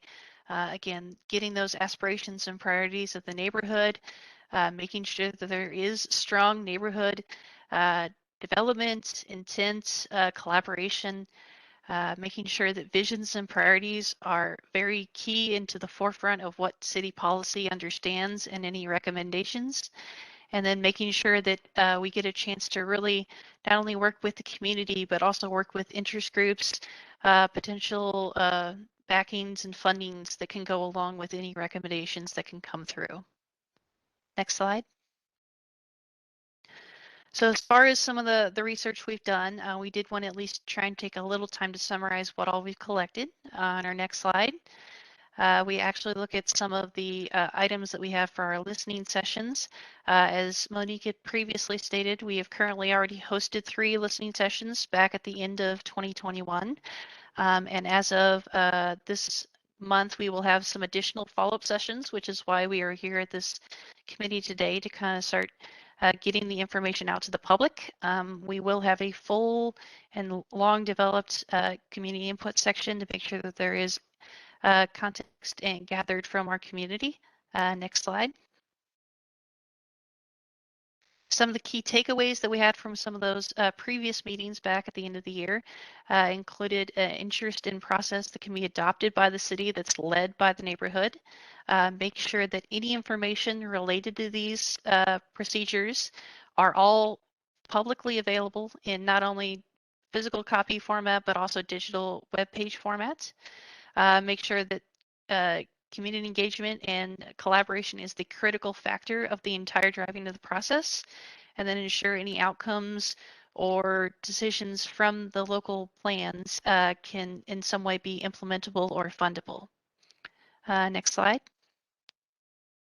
As far as the best practice research goes, we did take and compile all that information we gathered from our feedback sessions and compare it to what we've seen in some other cities. I led some work on trying to review over 30 different municipal and government agency documents to be able to get a consensus as far as what sort of best practices out there. Some of the key standouts as far as other city agencies included Austin, Denver, San Antonio, and New York. Next slide, please. Some of our key takeaways from this research includes, but isn't limited to, making sure that the neighborhood actually gets to initiate and drive the process as far as local planning efforts, making sure that there is a clear beginning, end, and checkpoint stages that are well defined as far as their needs and who is the actionable party, making sure any recommendations or conditions have their own defined areas and feedback to them. Ensuring that all neighborhood feedback is included throughout the process, that it's not something we take moments during the time to include, but rather that there is a community ear to the system throughout the entire process, as this is something that they will be initiating and driving with city support staff support.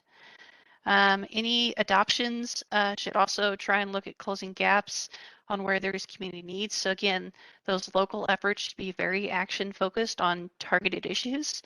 And then finally, making sure that there's a process for those implementations. That is one of the critical pieces, our best practice identified, that it's one component to actually have that plan put together. But if there is not a mechanism or a group that is able to help kind of manage and push that forward, the process does not seem to be as community accepted that way. Next slide, please. So finally, we're going to actually move to our actual proposed process. And again, as Monique had highlighted prior, this is a draft collaboration of what information we have based on what we've received and reviewed. Part of our feedback here is getting this in front of our committee, as well as hearing back from the neighborhood in some upcoming meetings. So it's very critical that we'll share this forward. We do plan on having all of this information publicly available very soon, and it will be ready by the time we have our meetings at the end of the month. Next slide, please. As you can see here, our overall process is going to look at essentially 6 primary phases, along with the supplemental monitoring phase that we would account for as what would consider implementation.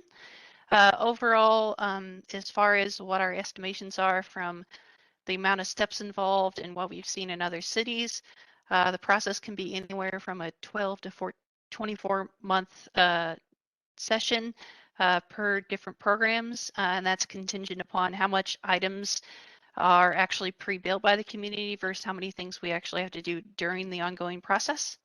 Next slide, please. So what we'll do now is actually go into some of those advantages.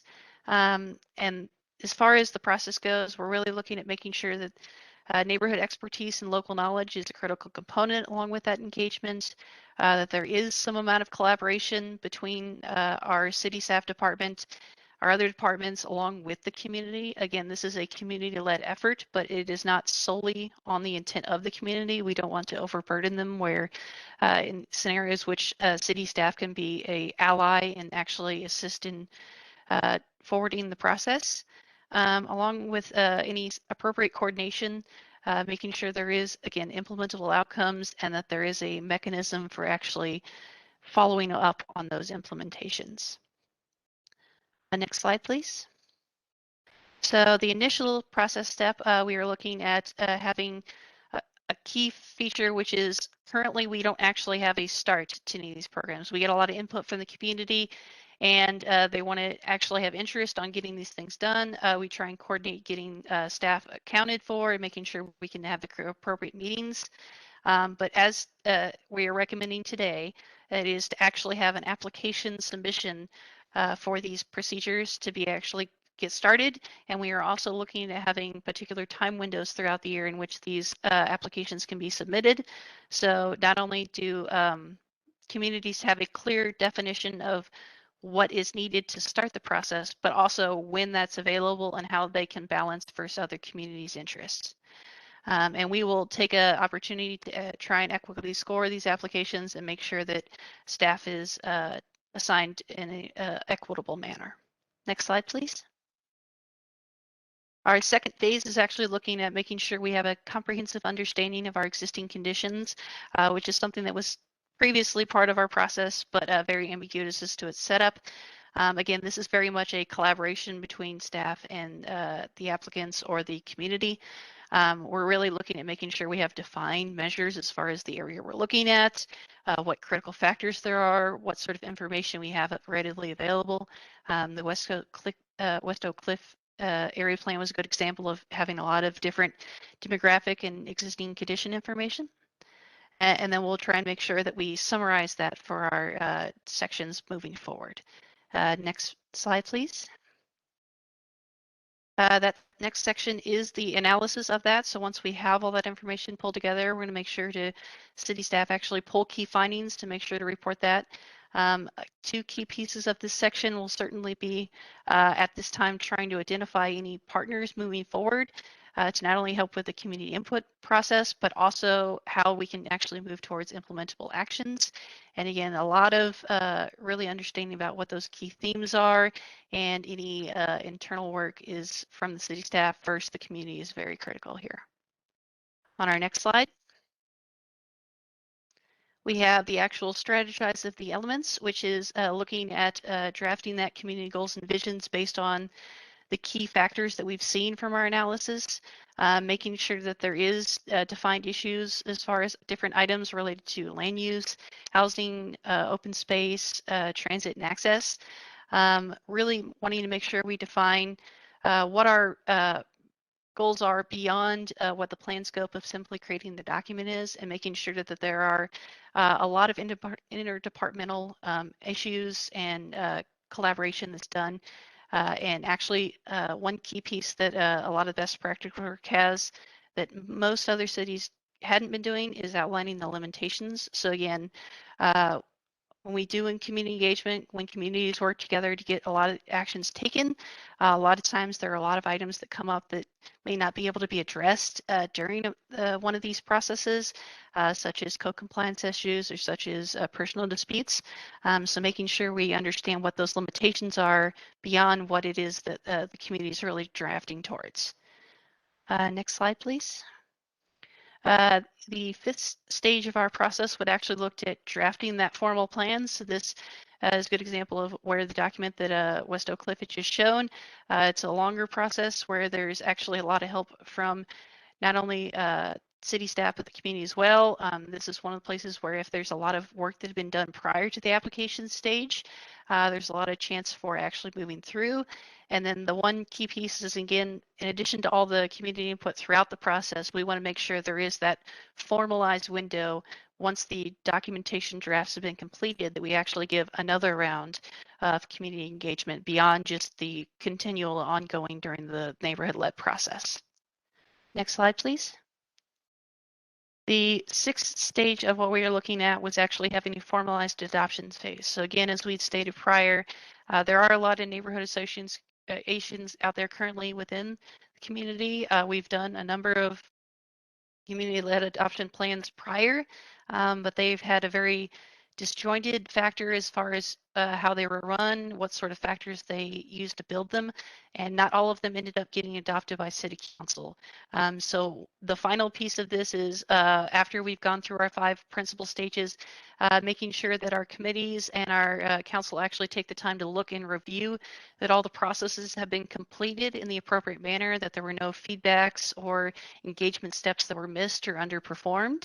In which case, if there were, we would welcome the return to those sections, and then ultimately take a look at actually reviewing and adopting all processes from the neighborhood planning section into final council and city ordinance. Next step. Finally, this is probably the most subject to change section, but this is our monitoring section. As we have it today, currently we're looking at having either a division of the service areas that look at more of a middle level that can kind of manage a couple different groups, as far as a balance of between city staff goals and what the community is. A lot of the definitions of how that group would be run hasn't been finalized yet, but we do want to make sure that there is a component that involves monitoring and actually focused implementation of the goals that are set at the local level. Because this is our most detailed, focused, and neighborhood-driven level of planning, we do feel it is very critical to make sure that that is something that has an opportunity to take a look at continually and make sure that we've evaluated that there's not just focus being done and then no actions being taken. Next slide, please. Finally, again, in the interest of getting clarity going forward, we're trying to really push what our resources are for the community available as far as city staff. Monique can mention she's now in charge of the new division of neighborhood planning, as well as for this entire process that we've drafted, along with any edits or modifications that come through our feedback sessions. We actually have a website built that will continue to fill out and build out resources, of which we will have both English and Spanish worked on.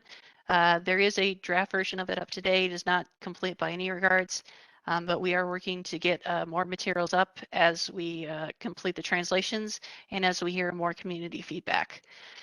Finally, on our next slide, we do want to call out what some of those next steps are. Again, as I mentioned prior, towards the end of the month on the 22nd and 23rd, we do plan on having another couple listening sessions to be able to, again, share this information with the community, publicize that we have finally drafted a official process that we're looking to adopt, and get feedback as far as any changes or modifications that can come with that. Again, we will look at having future CPC discussion along with this committee to get more input from you all and make sure that everyone is clear on what is the consensus process. And then in addition to reaching out to Monique or I directly, we will be looking to have a survey as well that can get some amount of feedback from folks in a more formalized setting. On our next slide, I believe that'll bring us to the conclusion. And again, those are some of our social media links that were discussed before. At this time, I'm welcome to open it up to questions or comments. And if our presenter would like to go back to our overall process slide, I think that would probably be the best place to kind of sit. Great. And before we get to questions, well, first off, thank you, Ms. Ward and Ms. Bananca, for your great presentation. Before we turn to questions for city staff, we do have a few public speakers, and we'll take input from them. First up is Marcia Jackson.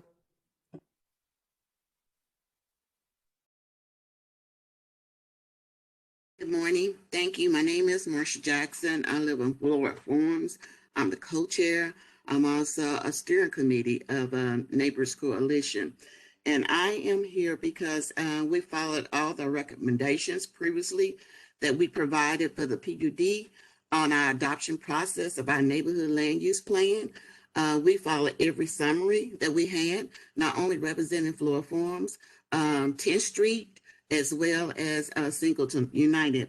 And listening to the presentation this morning, it seemed like it changed in quite a bit in some areas. But I was here to prepare to speak on implementing the neighborhood plan that we have implemented, we have drafted. And once again, as I said, that we follow every summary checklist on that plan at first. And this is something that the neighborhood, not only mine, but 10th Street, also Singleton United. And we followed that plan and we implemented. Who else best can explain what we want in our neighborhood besides the neighbors?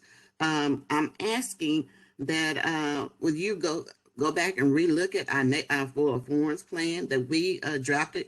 I'm sure you've seen it. If you haven't, we can provide that to you, that we follow every step and push that up and implement that.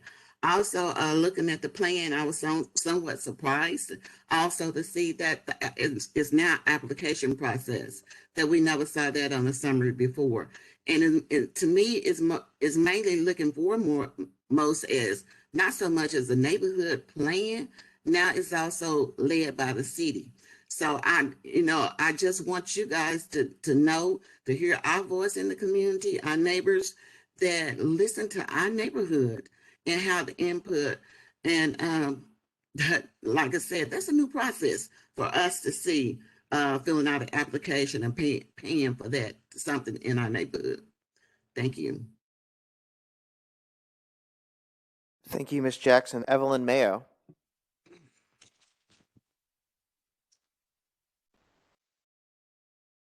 I think we need to make Evelyn Mayo a participant as opposed to an attendee.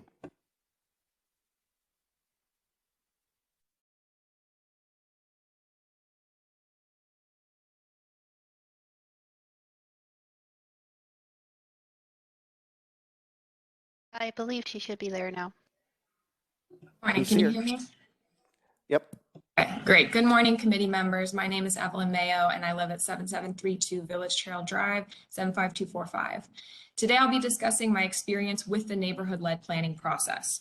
In summer 2019, the City of Dallas Planning and Urban Design Department launched a series of community meetings promoting neighborhood-led plans as a great tool for neighborhoods to promote their vision for their community. As a paralegal at Legal Aid of Northwest Texas at the time, working directly with neighborhoods dealing with chronic neglect, fair housing, and environmental justice issues, this seemed like a great tool. Floral Farms was one of the neighborhoods, and Shingle Mountain was one of the issues I was working with. While the campaign to shut down and clean up Shingle Mountain was underway throughout 2019 and 2020, many groups supported the residents of Floral Farms in fighting multiple industrial applications such as batch plants, rock crushers, you name it. We realized we were playing whack-a-mole with industry and would continue to do so until the zoning changed and the target on the neighborhood's back was removed. This began the Neighborhood Self-Defense Project, a collaborative grassroots planning project with the Inclusive Communities Project, Downwinders at Risk, and Southern Sector Rising to undo racist zoning and promote a vision that reflects the values of the community. Floral Farms Neighbors United worked for over a year on developing their neighborhood-led land use plan, which was the first bilingual plan to ever be initiated south of I-30 in the city of Dallas. Because there are only 3 other neighborhood-led plans that have been adopted by the city compared to the over 30 city-led plans, we consulted with the people involved in those other planning projects in Casa View and 2 Point White Rock East. Both detailed a collaborative process where the residents presented a draft to the Urban Design Committee, did revisions, and then moved towards adoption. When Floral Farms approached PUD to begin that process, we were informed that the committee had been dissolved and that there was no path forward. This was in December 2020. The policy that worked in North Dallas all of a sudden doesn't work in Southern Dallas. We continue to reach out to staff and elected officials to understand where we were to go next. Meanwhile, industrial operators, both legal and illegal, continue to destroy Floral Farms.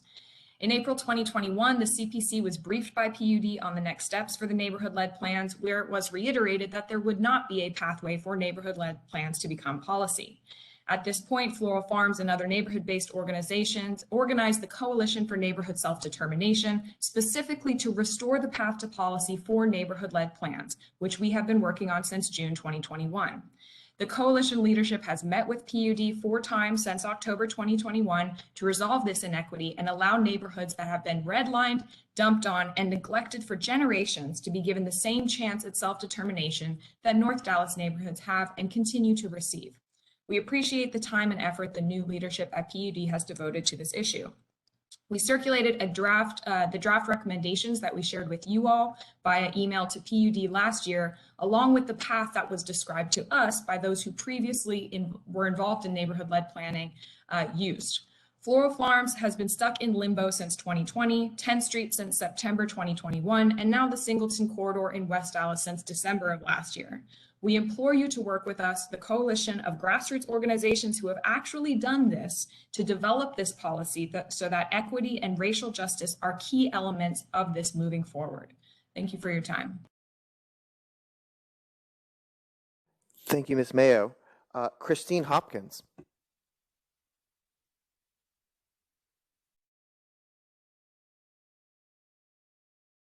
Can you turn on your microphone? I don't think we can hear you. Good morning again. In addition to my advocacy in West Oak Cliff, I joined the Coalition for Neighborhood Self-Determination with Ms. Mayo, with Ms. Jackson, and I have been working hard with South Dallas neighborhoods like Floral Farms, 10th Street, and Singleton, who have already done the work to get their community engaged, to say what they want for their neighborhood, to have their neighborhood plan presented to the city. These plans are ready for the city to review and to approve. And what I see in this slide, especially slides 19 through 27, is death of those plans by red tape. I see the city saying, you can't even start a process in your neighborhood unless you come to us and apply, unless we happen to have a city staff member's time available to assign to you in your neighborhood. And unless we have city staff time available to have their thumb on the scale at every single step of the way over a 12 to 24 month process, that is death of neighborhood planning by bureaucracy, by red tape. And Floral Farms, 10th Street, and Singleton United, their plans need to be adopted now. They needed to be adopted 12 months ago. They cannot afford to continue to wait. It is a racial inequity issue that neighborhoods in North Dallas had their neighborhood plans adopted without this red tape. And now all of a sudden that neighborhoods in South Dallas want their plans adopted. We see a process that they would have to start over from zero, from scratch, and possibly not have a neighborhood plan for another 2 years. That is unacceptable, and our coalition will fight the city tooth and nail on this. I am so disappointed to see this slide presentation today because our coalition came to the planning department with an ordinance already drafted for a very simple rule to be in place that if a neighborhood-led plan came to the city planning department and we could show that we did community engagement, that we got higher participation than the city gets on its city-led plan, that we got diverse voices involved, that it was a bilingual process, that everything is translated in the plan, that we're actually doing a better job than the city does, that those plans could get adopted.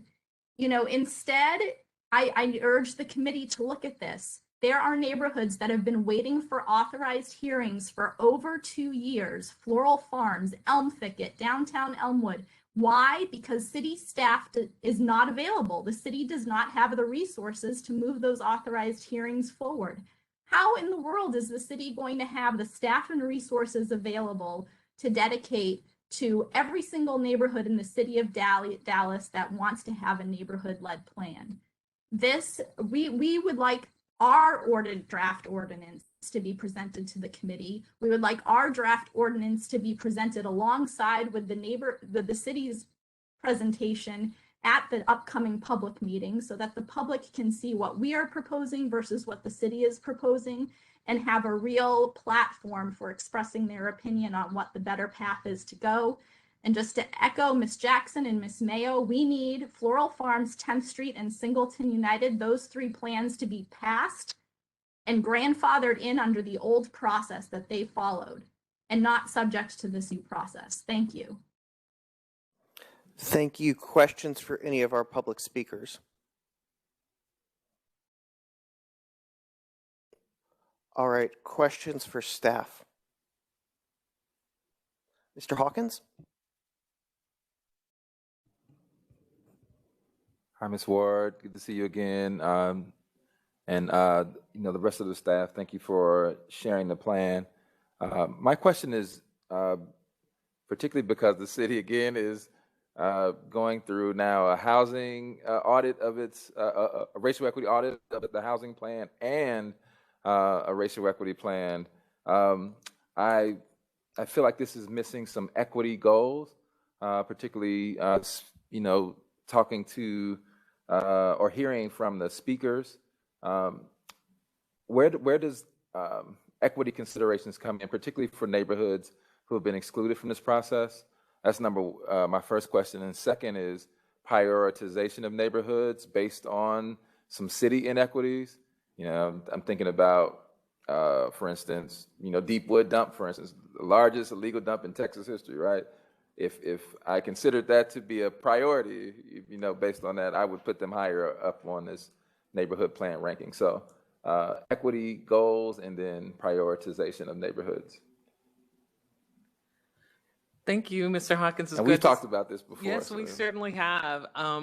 That as part of the application review process, we welcome this committee's input on ensuring that the equity and the definition of the word is weighted in determination of how those neighborhoods are selected. This is an opportunity for equity to play a role in determining the elevation or selection process by, say, a point system that weights the fact that there have been a legacy of inequity to determine which neighborhoods are chosen. We feel that that is hugely important, and Planning and Urban Design has taken, since we've talked, quite an effort to internally elevate equity as a part of all processes that we take on. First of all, acknowledging with those neighborhoods that were referred to by some of the folks on the call here that has not been the case, and we have weighted that as terms of just to speak to go ahead and speak to those other processes, authorized hearings in particular, moving those up in terms of prioritization for staffing. And in fact, those processes, 10th Street, authorized hearing, Floral Farms, authorized hearing, and the Singleton neighborhood stabilization overlay are processes that have been assigned staff and moved up after as a part of our initiative with the reorganization of planning and urban design to begin to address some of those concerns. So we welcome that input, and that is why this process is really focused on the technical aspects of the process, and we wanted to have those neighborhoods, particularly these coalitions that we've actually met with one-on-one and collectively, to have a chance to weigh in and ensure that that process is incorporated, or those concerns are incorporated properly for this process moving forward. And we didn't want to roll this out by any means by not ensuring that that takes place. It just may be advantageous to put that inside this document because it's just not reflected. Good point. Yeah, I might have a follow-up question later. Yeah. Other members? Commissioner Anderson, then Commissioner Carpenter. Thank you, Chair Rubin. I'm wondering, are there constructs within the City of Dallas to address the speaker's concerns? Are there constructs that would allow a community to create and ratify its own neighborhood plan? We've run into that question several times. There have been neighborhood plans that we've embarked on as a community and brought in our own professionals to begin to create those constructs. However, there seemed to have not been a process with the city to work alongside, evaluate, or begin to work in concert with an effort like that kind of came from the community. So I'm wondering, is there a way to create a process to which if a neighborhood preemptively creates their own neighborhood plan and it has various things that need to be, of course, reviewed by the city and professionals, can we create something that allows that to happen, or must we go through the public process through the city?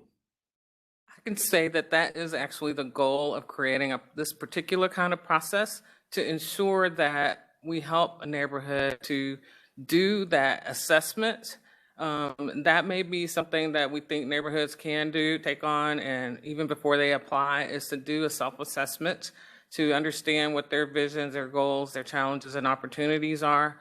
And then for us to ensure that we facilitate and partner, as you mentioned, with that particular neighborhood to ensure that you get the outcomes that the neighborhood is wishing to have, and that we, as part of that, bring to the table and facilitate in connecting those other departments or other entities, be they internal or external, like DART or other agencies that play a significant role with the determination of outcomes, to the table and partner with the neighborhood to ensure and kind of press those issues to ensure we get those outcomes that we can implement.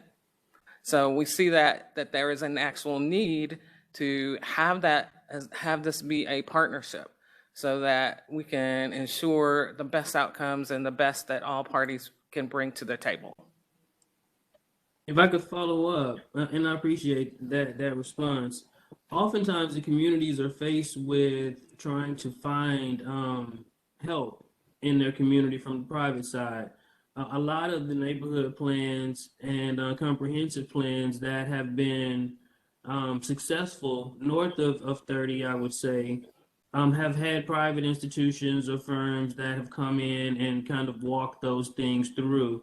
Not to say that those community members have not had, rightly so, an amount of experience and good comments to help guide the private individuals. On south of 30, I would say the lack of professional cooperation often is a hurdle that helps a community get things into position so that we can then begin to interface with the city. And I think if we can create some clear lines that will allow a community to have various templates that can help them start their conversation, and then a clear pathway to conversations with the city on terms of creating draft process next steps, as we're showing, I think that'll help communities really begin to engage more and also have that ownership in their plan that they're seem to be wanting to have. And I think that'll help move everything kind of forward. I just wanted to add a couple of things to that. I think you bring up some really important points about establishing clear lines in a process. And that's one of the things that we're trying to do through this neighborhood planning process. And it's not going to just be neighborhood planning. I will say that, you know, I'm hearing a lot of the concerns and the challenges, you know, leading up to where we are today. And that's one of the things that we're trying to address through this process and establishing these process. So we actually do have something concrete in place, because I think that the rules have been changing along the way in the past, and it has been confusing as to how you get to the end point. So we want to clarify that with neighborhood plans, with area plans, with our citywide comprehensive plan that we've never had before, and how they all interrelate with each other, and what is the path forward and the end point. I do want to also clarify that when we are talking about neighborhood plans, we're talking about neighborhood plans that include a land use component. And when a land use component is included within a plan, there are there are state requirements that we have to follow as a city to make sure that when adopted, that they're implementable and that they followed all the state requirements about noticing and who is involved and the input. So in this neighborhood planning process, there's nothing, you know, when we're talking about visioning and goal setting and neighborhood led, you know, that there's absolutely that piece, and you know, that can be established. It's more so when we're talking about the application process and the very collaborative partnership established at the get-go with the city is when there is that land use, because land use does impact zoning. It is a guide for zoning, and those are the city's police powers. And we have to make sure that we were following state and local laws that get us to the adoption of those citywide plans. So I just want to clarify that piece, that is really, and we absolutely want these plans to be driven by the community and in partnership with the community, but also following those processes. And we do have, you know, as planners, we do have certain expertise in helping with the facilitation and helping with thinking about all of these different components that go into establishing a neighborhood plan that we ultimately want to make sure that gets implemented and adopted at City Council. Because I think that's one of the challenges that we've been finding so far, is that there's been a lot of planning going on in Dallas. You know, at first when I came here, I was like, so we don't have a comprehensive plan, we're not doing, well, now I'm realizing we are doing a ton of planning. But we get to the end game with a lot of these plans and we don't have a way to implement them. So we want to make sure that they're implementable plans. So I just wanted to clarify some of that piece in the bringing in the land use component, and that we do have state and local requirements that we need to follow when developing those plans. Thank you. And thank you for those comments. And I think and thank you for bringing that up, because I think what I've learned in that process is that was the hurdle, and that's what's necessary in terms of having the city and those critical components reviewed by city staff so that they are implementable. But I had to go through the long way of learning that was that particular hurdle that we were facing. So thank you for those comments, and that has clarified it for me.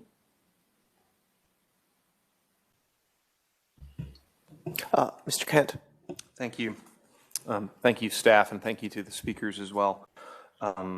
So I think this goes to your comment earlier. Could you look at slide 9 about what are neighborhood plans? And, you know, I'm just trying to think through the implementation side of what's a good example of something that could come out of a neighborhood plan that could actually be implemented. So, for instance, if it's not a zoning decision, if it's not a public safety decision, it's not a private landowner decision, you know, what are some examples of things in neighborhood plans would be really well suited to help solve for a neighborhood?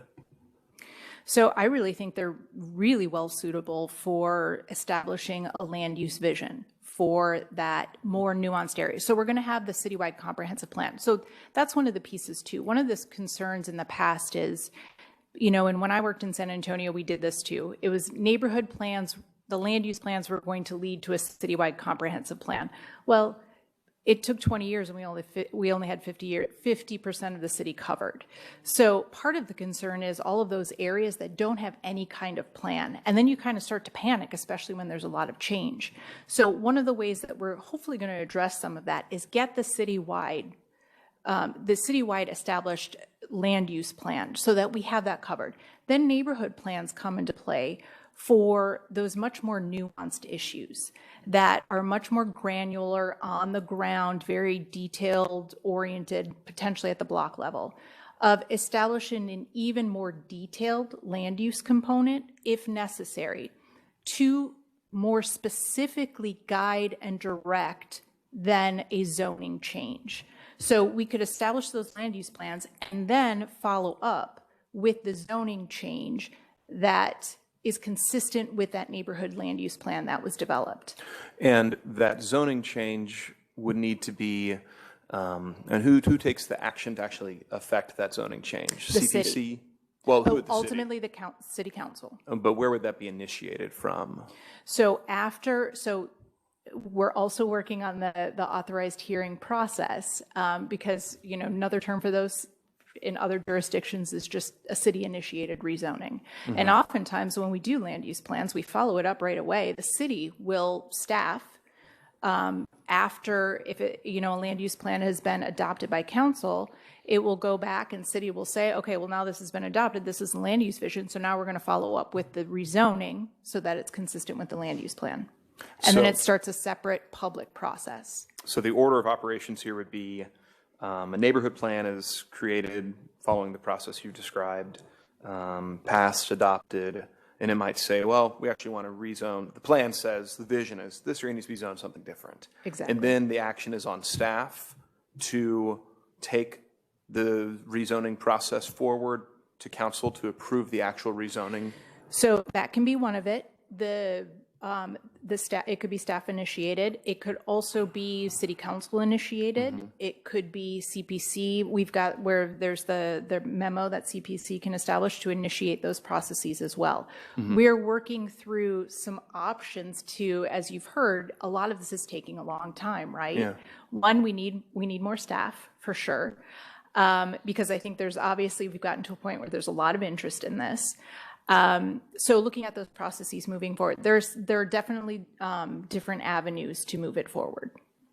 Okay, I think it's just important for the public to know through this process that a neighborhood plan does not mean that, okay, we got it adopted now, this land use that we do not like or that we do want to see happen there can't just happen because the plan is passed. And now that's step one through a longer comprehensive process that involves further action by the city. Exactly, and that's the critical piece. Planning and urban design has more control over the planning, the land use and zoning, but our piece also is to bring those other departments to the table to make sure that the issues that are identified by the community can be implemented too. So for example, infrastructure improvements, making sure that public works is at the table and we're talking about that. And does it become part of CIP projects, housing projects, and facilitating, because those can come out of neighborhood plans too.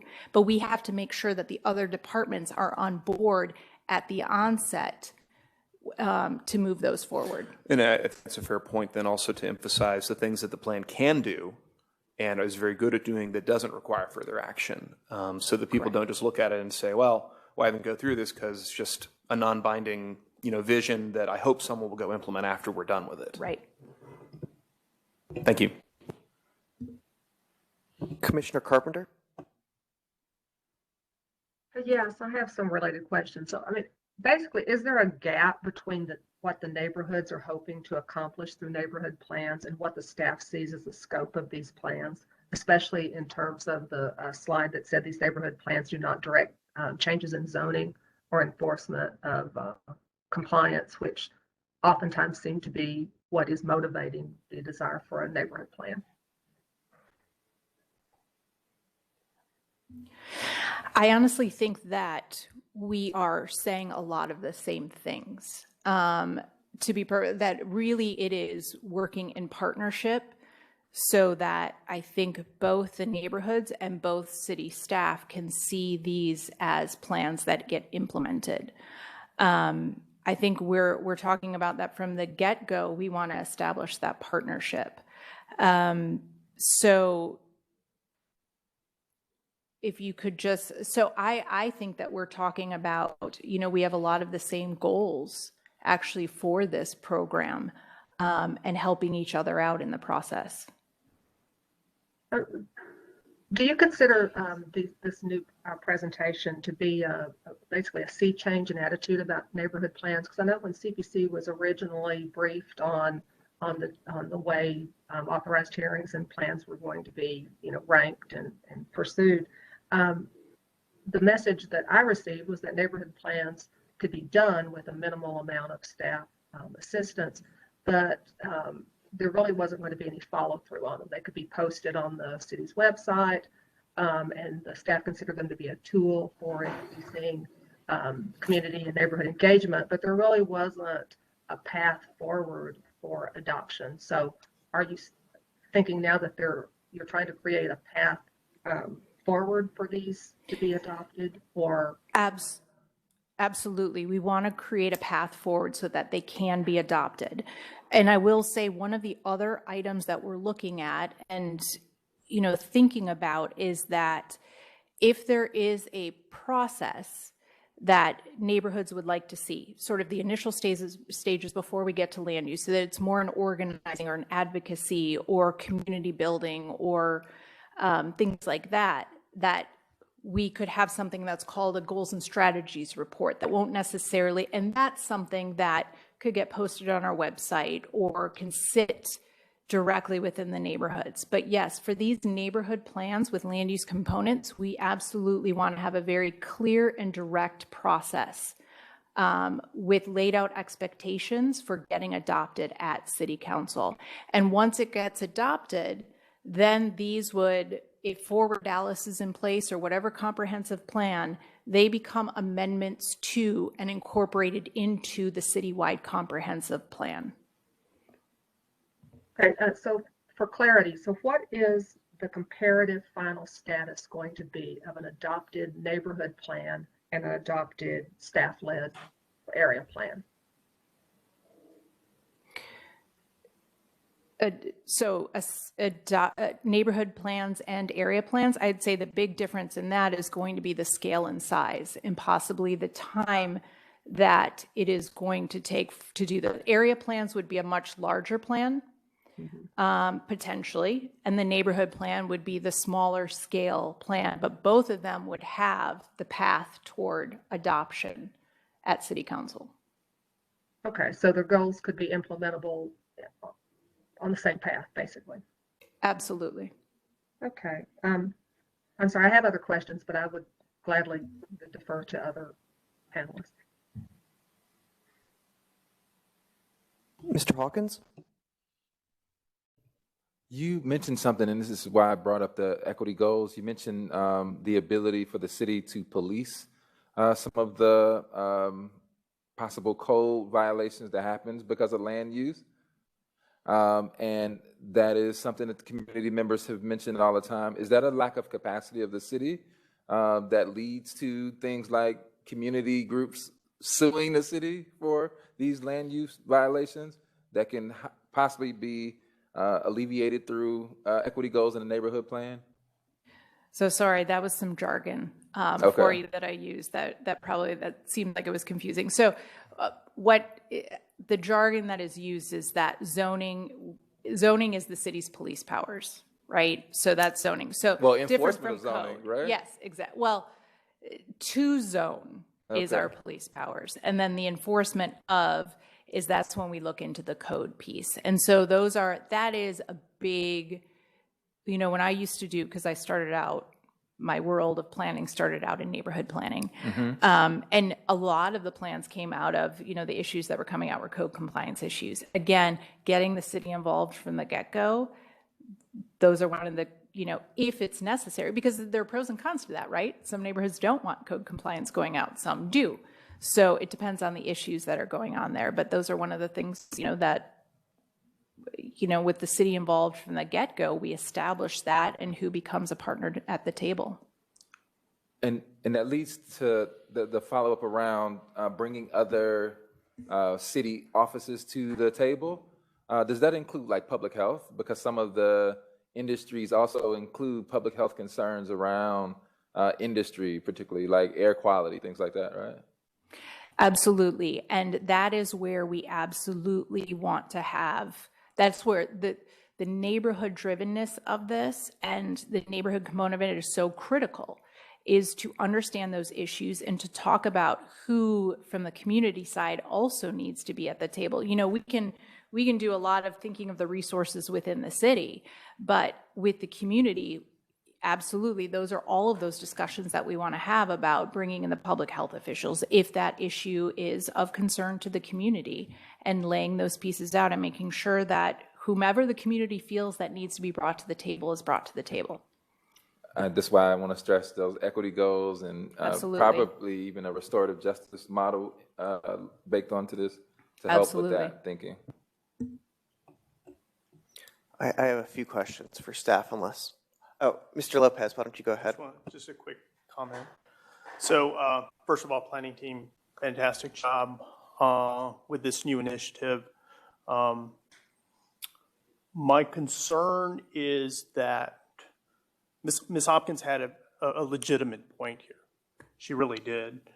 My concern is that sometimes we should be leading with guidance and not leading with prescription. And that's my concern here, because we don't want to stymie innovation. We don't want to stymie entrepreneurship. What Ms. Hopkins is doing is very admirable. She has taken her neighborhood and is working with her neighborhood, and we don't want to stymie that. So that is a concern for me as we kind of go through this process. But I understand what you're saying, and the professionalism that comes with the planning process.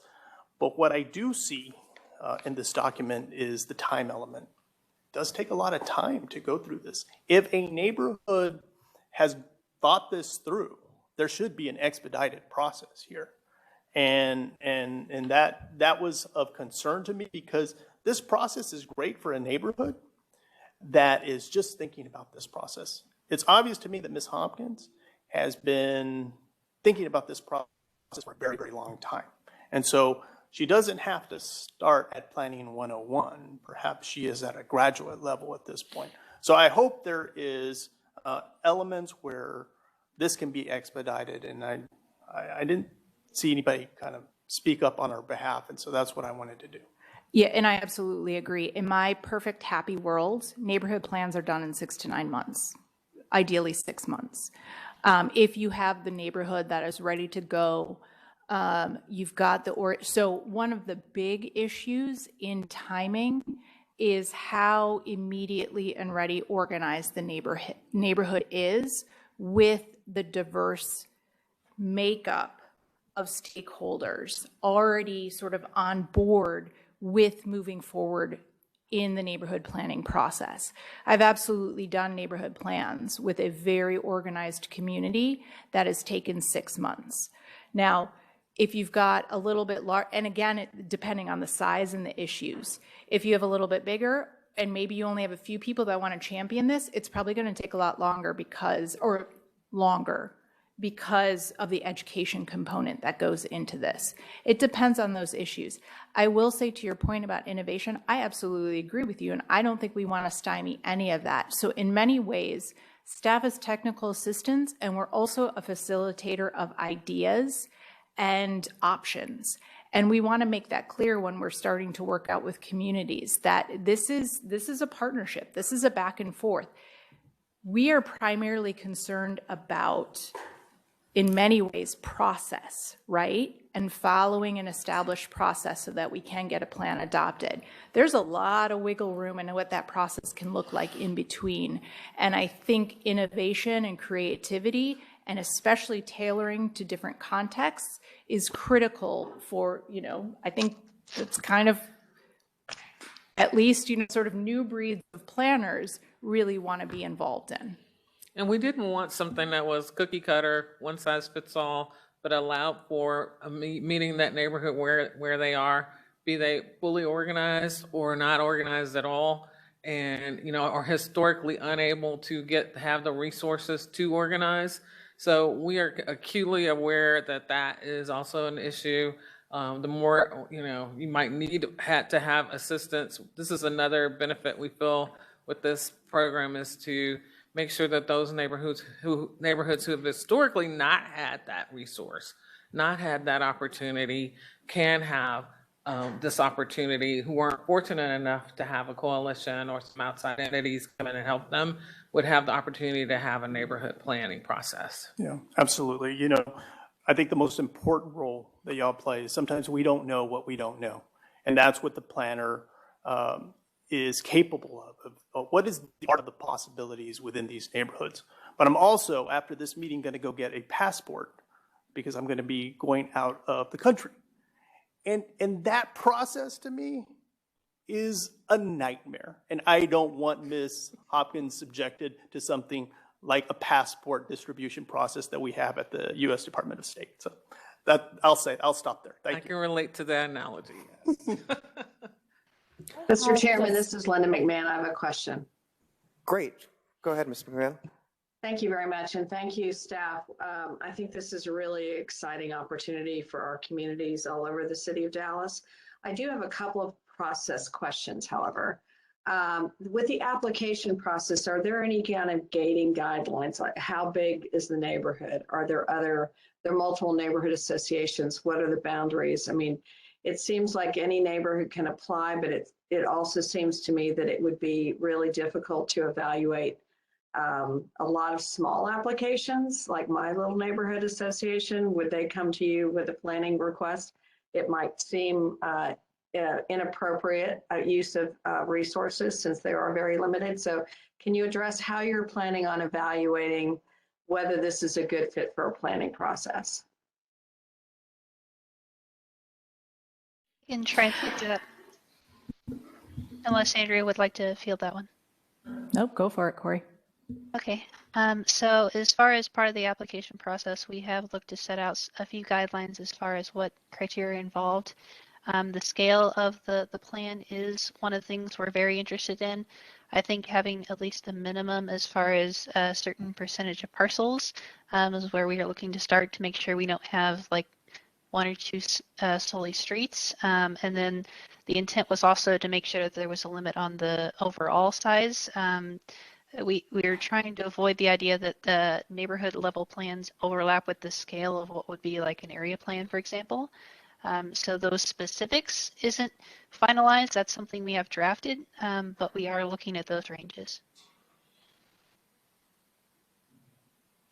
I guess once you come up with those guidelines, it'd be really, really helpful to understand the process, because I think this is really going to be a tremendously well accepted opportunity for the city of Dallas, particularly for those communities who haven't thought about planning before. I have a few comments. First off, let me echo Ms. McMahon's suggestion that we see those criteria once they're developed. I have a few questions also going to the equity piece. One, staff mentioned a cost to apply for the, no? I could have sworn that I... Sorry, it probably was there. I apologize. That was an old version. There is no fee to apply. Great, then that So the original comment was the intent that there were a lot of other places that did that. Our recommendation is to not have those. Oh, great. Sorry, should have listened better there. And my other question is, Ms.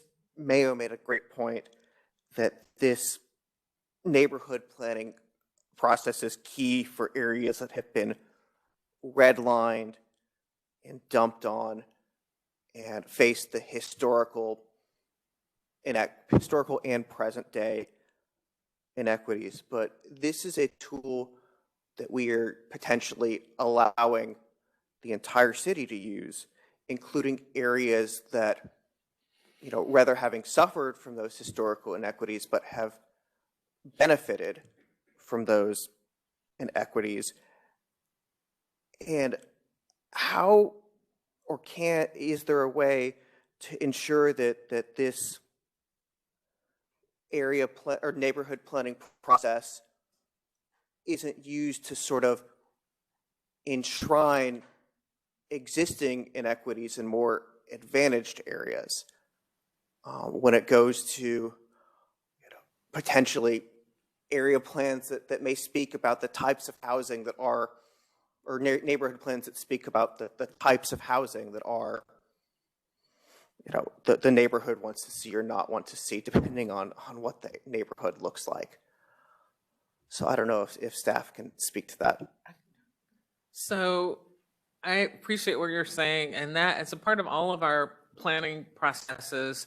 Equity is a concern where we have to balance input against equitable guidelines and policies that our department and city have, so that we have to make sure that we are not perpetuating inequity, and that, and we recognize we have more work to do in this space to not perpetuate or exacerbate redlining and that sort of thing. So part of it is an evolutionary process that we're going through to really assess what we currently see as our shortcomings in those spaces and how our processes don't meet that level of equitable implementation, along with current, economic dynamics that are happening within Dallas, which are enormous. So, part of that comes with, we try to, get at that also through education of residents when we're working with them, in terms of having them understand that, you may not want, any NIMBYism, or you may not want those other housing types, but if you wish to maintain affordability, even if for a single family neighborhood, you may want to consider having some missing middle income types of housing in your neighborhood. That happened with the West Oak Cliff process. And we actually showed them examples and brought them along so that they could see, well, we don't want to just maintain this mindset because it's not even in our best interest. So we look for positive ways to expand the perspectives of various types of neighborhoods so that they can understand, A, what's best for themselves, and how we don't help to perpetuate those inequities, and B, to understand what's best for the city as a whole. Thank you. Oh, Ms. Gillis? Could I also just say that I think we have an opportunity, or I think this body, and as a recommendation to CPC, when you do take a look at the criterion that we're looking at and the application, is to make sure that you see in there what you think we should be looking at when we do have when these applications come before us, if, to making sure that some of the questions that we have in there or the information that we're requesting is addressing those equity issues and those past wrongs that we're trying to work through. That could potentially use this, if we want it, if the city would like to go in that direction, to use this as a tool to help out with that process moving forward. We welcome your support and your role in advocating in that space. We feel that's, again, just calling out everybody's potential strengths that they bring to the table. And that is a strength that this body and CPC bring to the table in terms of advocating strongly, specifically in that space, to bolster what we're putting forward as staff and as on behalf of stakeholders. So we really appreciate your pushing that forward to help ensure that those things happen and get enforced, or that we do something different, because we'll need that. Because the inertia is to maintain status quo or to de facto create some of those issues that you're speaking to. Mr. Hopkins? Chair, just a clarification. How will we make sure that those suggestions are being helpful to you all as staff? And to my colleague's point, how will we know that they'll be implemented? But making sure, ensuring that we put them into the planning process and the written plans themselves, the documents and the process itself, putting forth some specific document from you and recommendations from you that speak to those issues, and maybe even, convening yourselves to take a little workshop and look at some of those things to make sure that you take advantage of the opportunity to do something different and ensure that those things are looked at, and working with the CPC in that regard. And I will say too, along with this process, we want to establish a monitoring process of the neighborhood plans. So not only the neighborhood plans that we've done, but also the action items within those neighborhood plans, because I think that's missing as well from a lot of our processes here, is to, either do an annual or a every 2 years assessment of the program, the plans that we've seen before us, the applications, as well as the contents of those applications. So I think we have an opportunity to reflect on those as well and reflect on the progress, and bring that back to you all. Ms. Parker. Thanks, Chair Rubin. So I know we're coming to the end of comments, but if we're looking for recommendations to come out of this group, I really want us to go back to this focus on the kind of intermediary, stamp of approval for these neighborhood-led plans. Another concern that I want to bring up is that, unless sometimes the city has adopted a neighborhood plan, it does not have teeth. And so you have more of political backing that then, a plan, whether it's adopted or not, it gets implemented just because political backing and kind of influence is there. So when we look at some of these small organizations, and given the example that's been provided by our speakers today, whether or not they have the neighborhood backing or the political backing or the influence there, we still want to see that their thought process is being engaged and considered, even if it does not go through this traditional or this new setup of having a city adopted policy. So I think when we look at the next steps and whatever the new process is, if you all can outline what's that intermediary, I really just want to reemphasize that for the group. And that is why we informing neighborhood planning. That's part of why we're forming neighborhood planning as a separate unit, and that we started off with establishing some ongoing what we call listening sessions, focus groups, if you will, to ensure that we have windows of opportunity for folks to specifically speak directly to us, to share, any of the things that don't fit neatly into the construct of a planning process. And, we also work diligently to meet when we get requests from all types of organizations, to meet with them one-off to address any of those concerns, and to make sure that we can incorporate that kind of that kind of feedback across the board.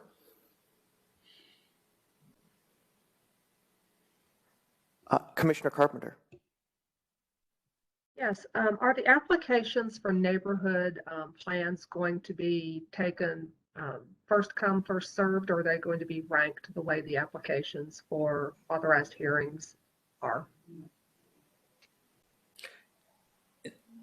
In terms of implementation, or just the application window itself? Well, what do you mean? In terms of them getting into the pipeline to be, to get underway, because my feeling is that a lot of these requests for neighborhood plans come about because their requests for authorized hearings or for area plans have been denied, or they've been ranked so low that the community feels that there's not a realistic time frame to address some of the burning issues in their community. So I'm wondering with the new system where they have to turn in an application, are we going to be ranking those as well? Because I'm assuming that there will be more requests than there's staff time or staff positions available to do these. And if they are going to be ranked, could we get a little more information on how these are ranked? What are the factors that are being considered? Because I think we really need to look at, how are these equity considerations weighted and crisis situations weighted? Anyway, I'll stop there. Corey, do you want to share a little bit about some of the initial, your draft thoughts on some of the questions for the application and some of the things that we will be scoring? So yes, the idea in general is to score those applications. One, not only as far as from a priority perspective, but also we want to work with those who are applying for a neighborhood plan process is to make sure in that application that, you know, we do have, that they're meeting all of the criteria in the application, so that we can make sure that we have a community that's also ready to sort of hit the ground running to start this process. So, but Corey, if you could go into a little bit, if you don't mind going into a little bit of the thoughts behind some of the scoring. Sure. So again, we are working on developing a scoring system. I think some of the components we're looking at is the scale of what the plan is looking to work with, how clear are the visions from the community going in, how much planning work has been done prior in the defined area, so those areas with less work get priority sake. If there's areas that have had cultural disinvestment, we look to also give those higher priorities. And then finally, if we're looking for any other factors or criteria as far as the balance or how much material has already been completed prior to the application, any items that are have a more opportunity for fast tracking, we probably would also give priority as well. So those are some of the key components we're looking at currently. Again, we're welcome to more definitive answers as far as some of those criteria, but that is where we're at today. Thank you. One more question. Is there a plan right now? Do you have clear steps on how you're going to integrate these neighborhood plans that are already well underway? I'll use Floral Farms as an example. Are you going to expect that they start this new process from scratch, or is there a way you're going to do an evaluation of the work that's already been done and so, you know, integrate them into this new schedule, you know, midpoint or 3/4 of the way? And how is that? How are those existing plans that started under a former procedure going to be incorporated into this new plan? I can speak to that a little bit, but I'm sure Andrea may have more specifics. My understanding is the process we've drafted here today is for any plans after this whole procedure is formalized. The current outstanding items, we are already working internally to be able to get moving forward, and we are not holding them to the same standard as far as meeting certain criteria. Andrea, do you have any more specifics on that?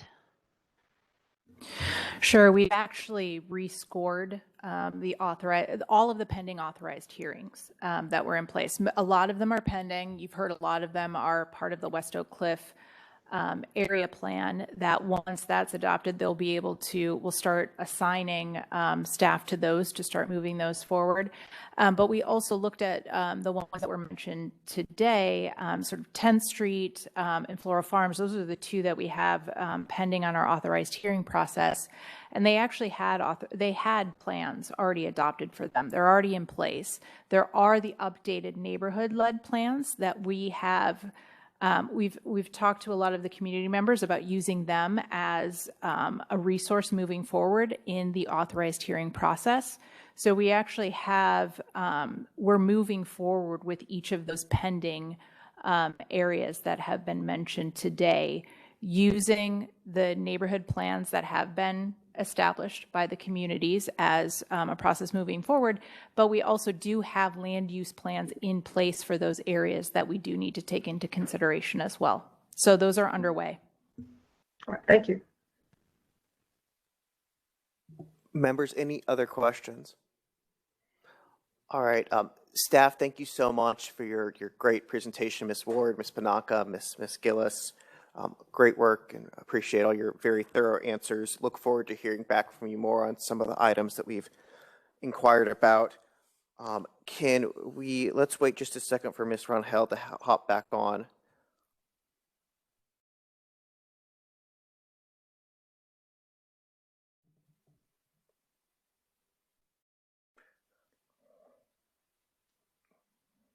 All right, she may have stepped away from her computer, so let's just move on with the last couple quick items on our agenda. We have the minutes from our January 25th, 2022 meeting. Can I get a motion to approve? Motion to approve the minutes. Motion by Ms. Parker. Do we have a second? Second. Second by Mr. Bullard. All in favor say aye. Aye. Any opposed, nay. The ayes have it. The minutes are approved. Final matter is a motion for adjournment. So moved. All right, we have a motion by Mr. Kent. Do I have a second? Second. Seconded by Commissioner Anderson. All in favor say aye. Aye. Aye. Any opposed? The motion passes and we are adjourned.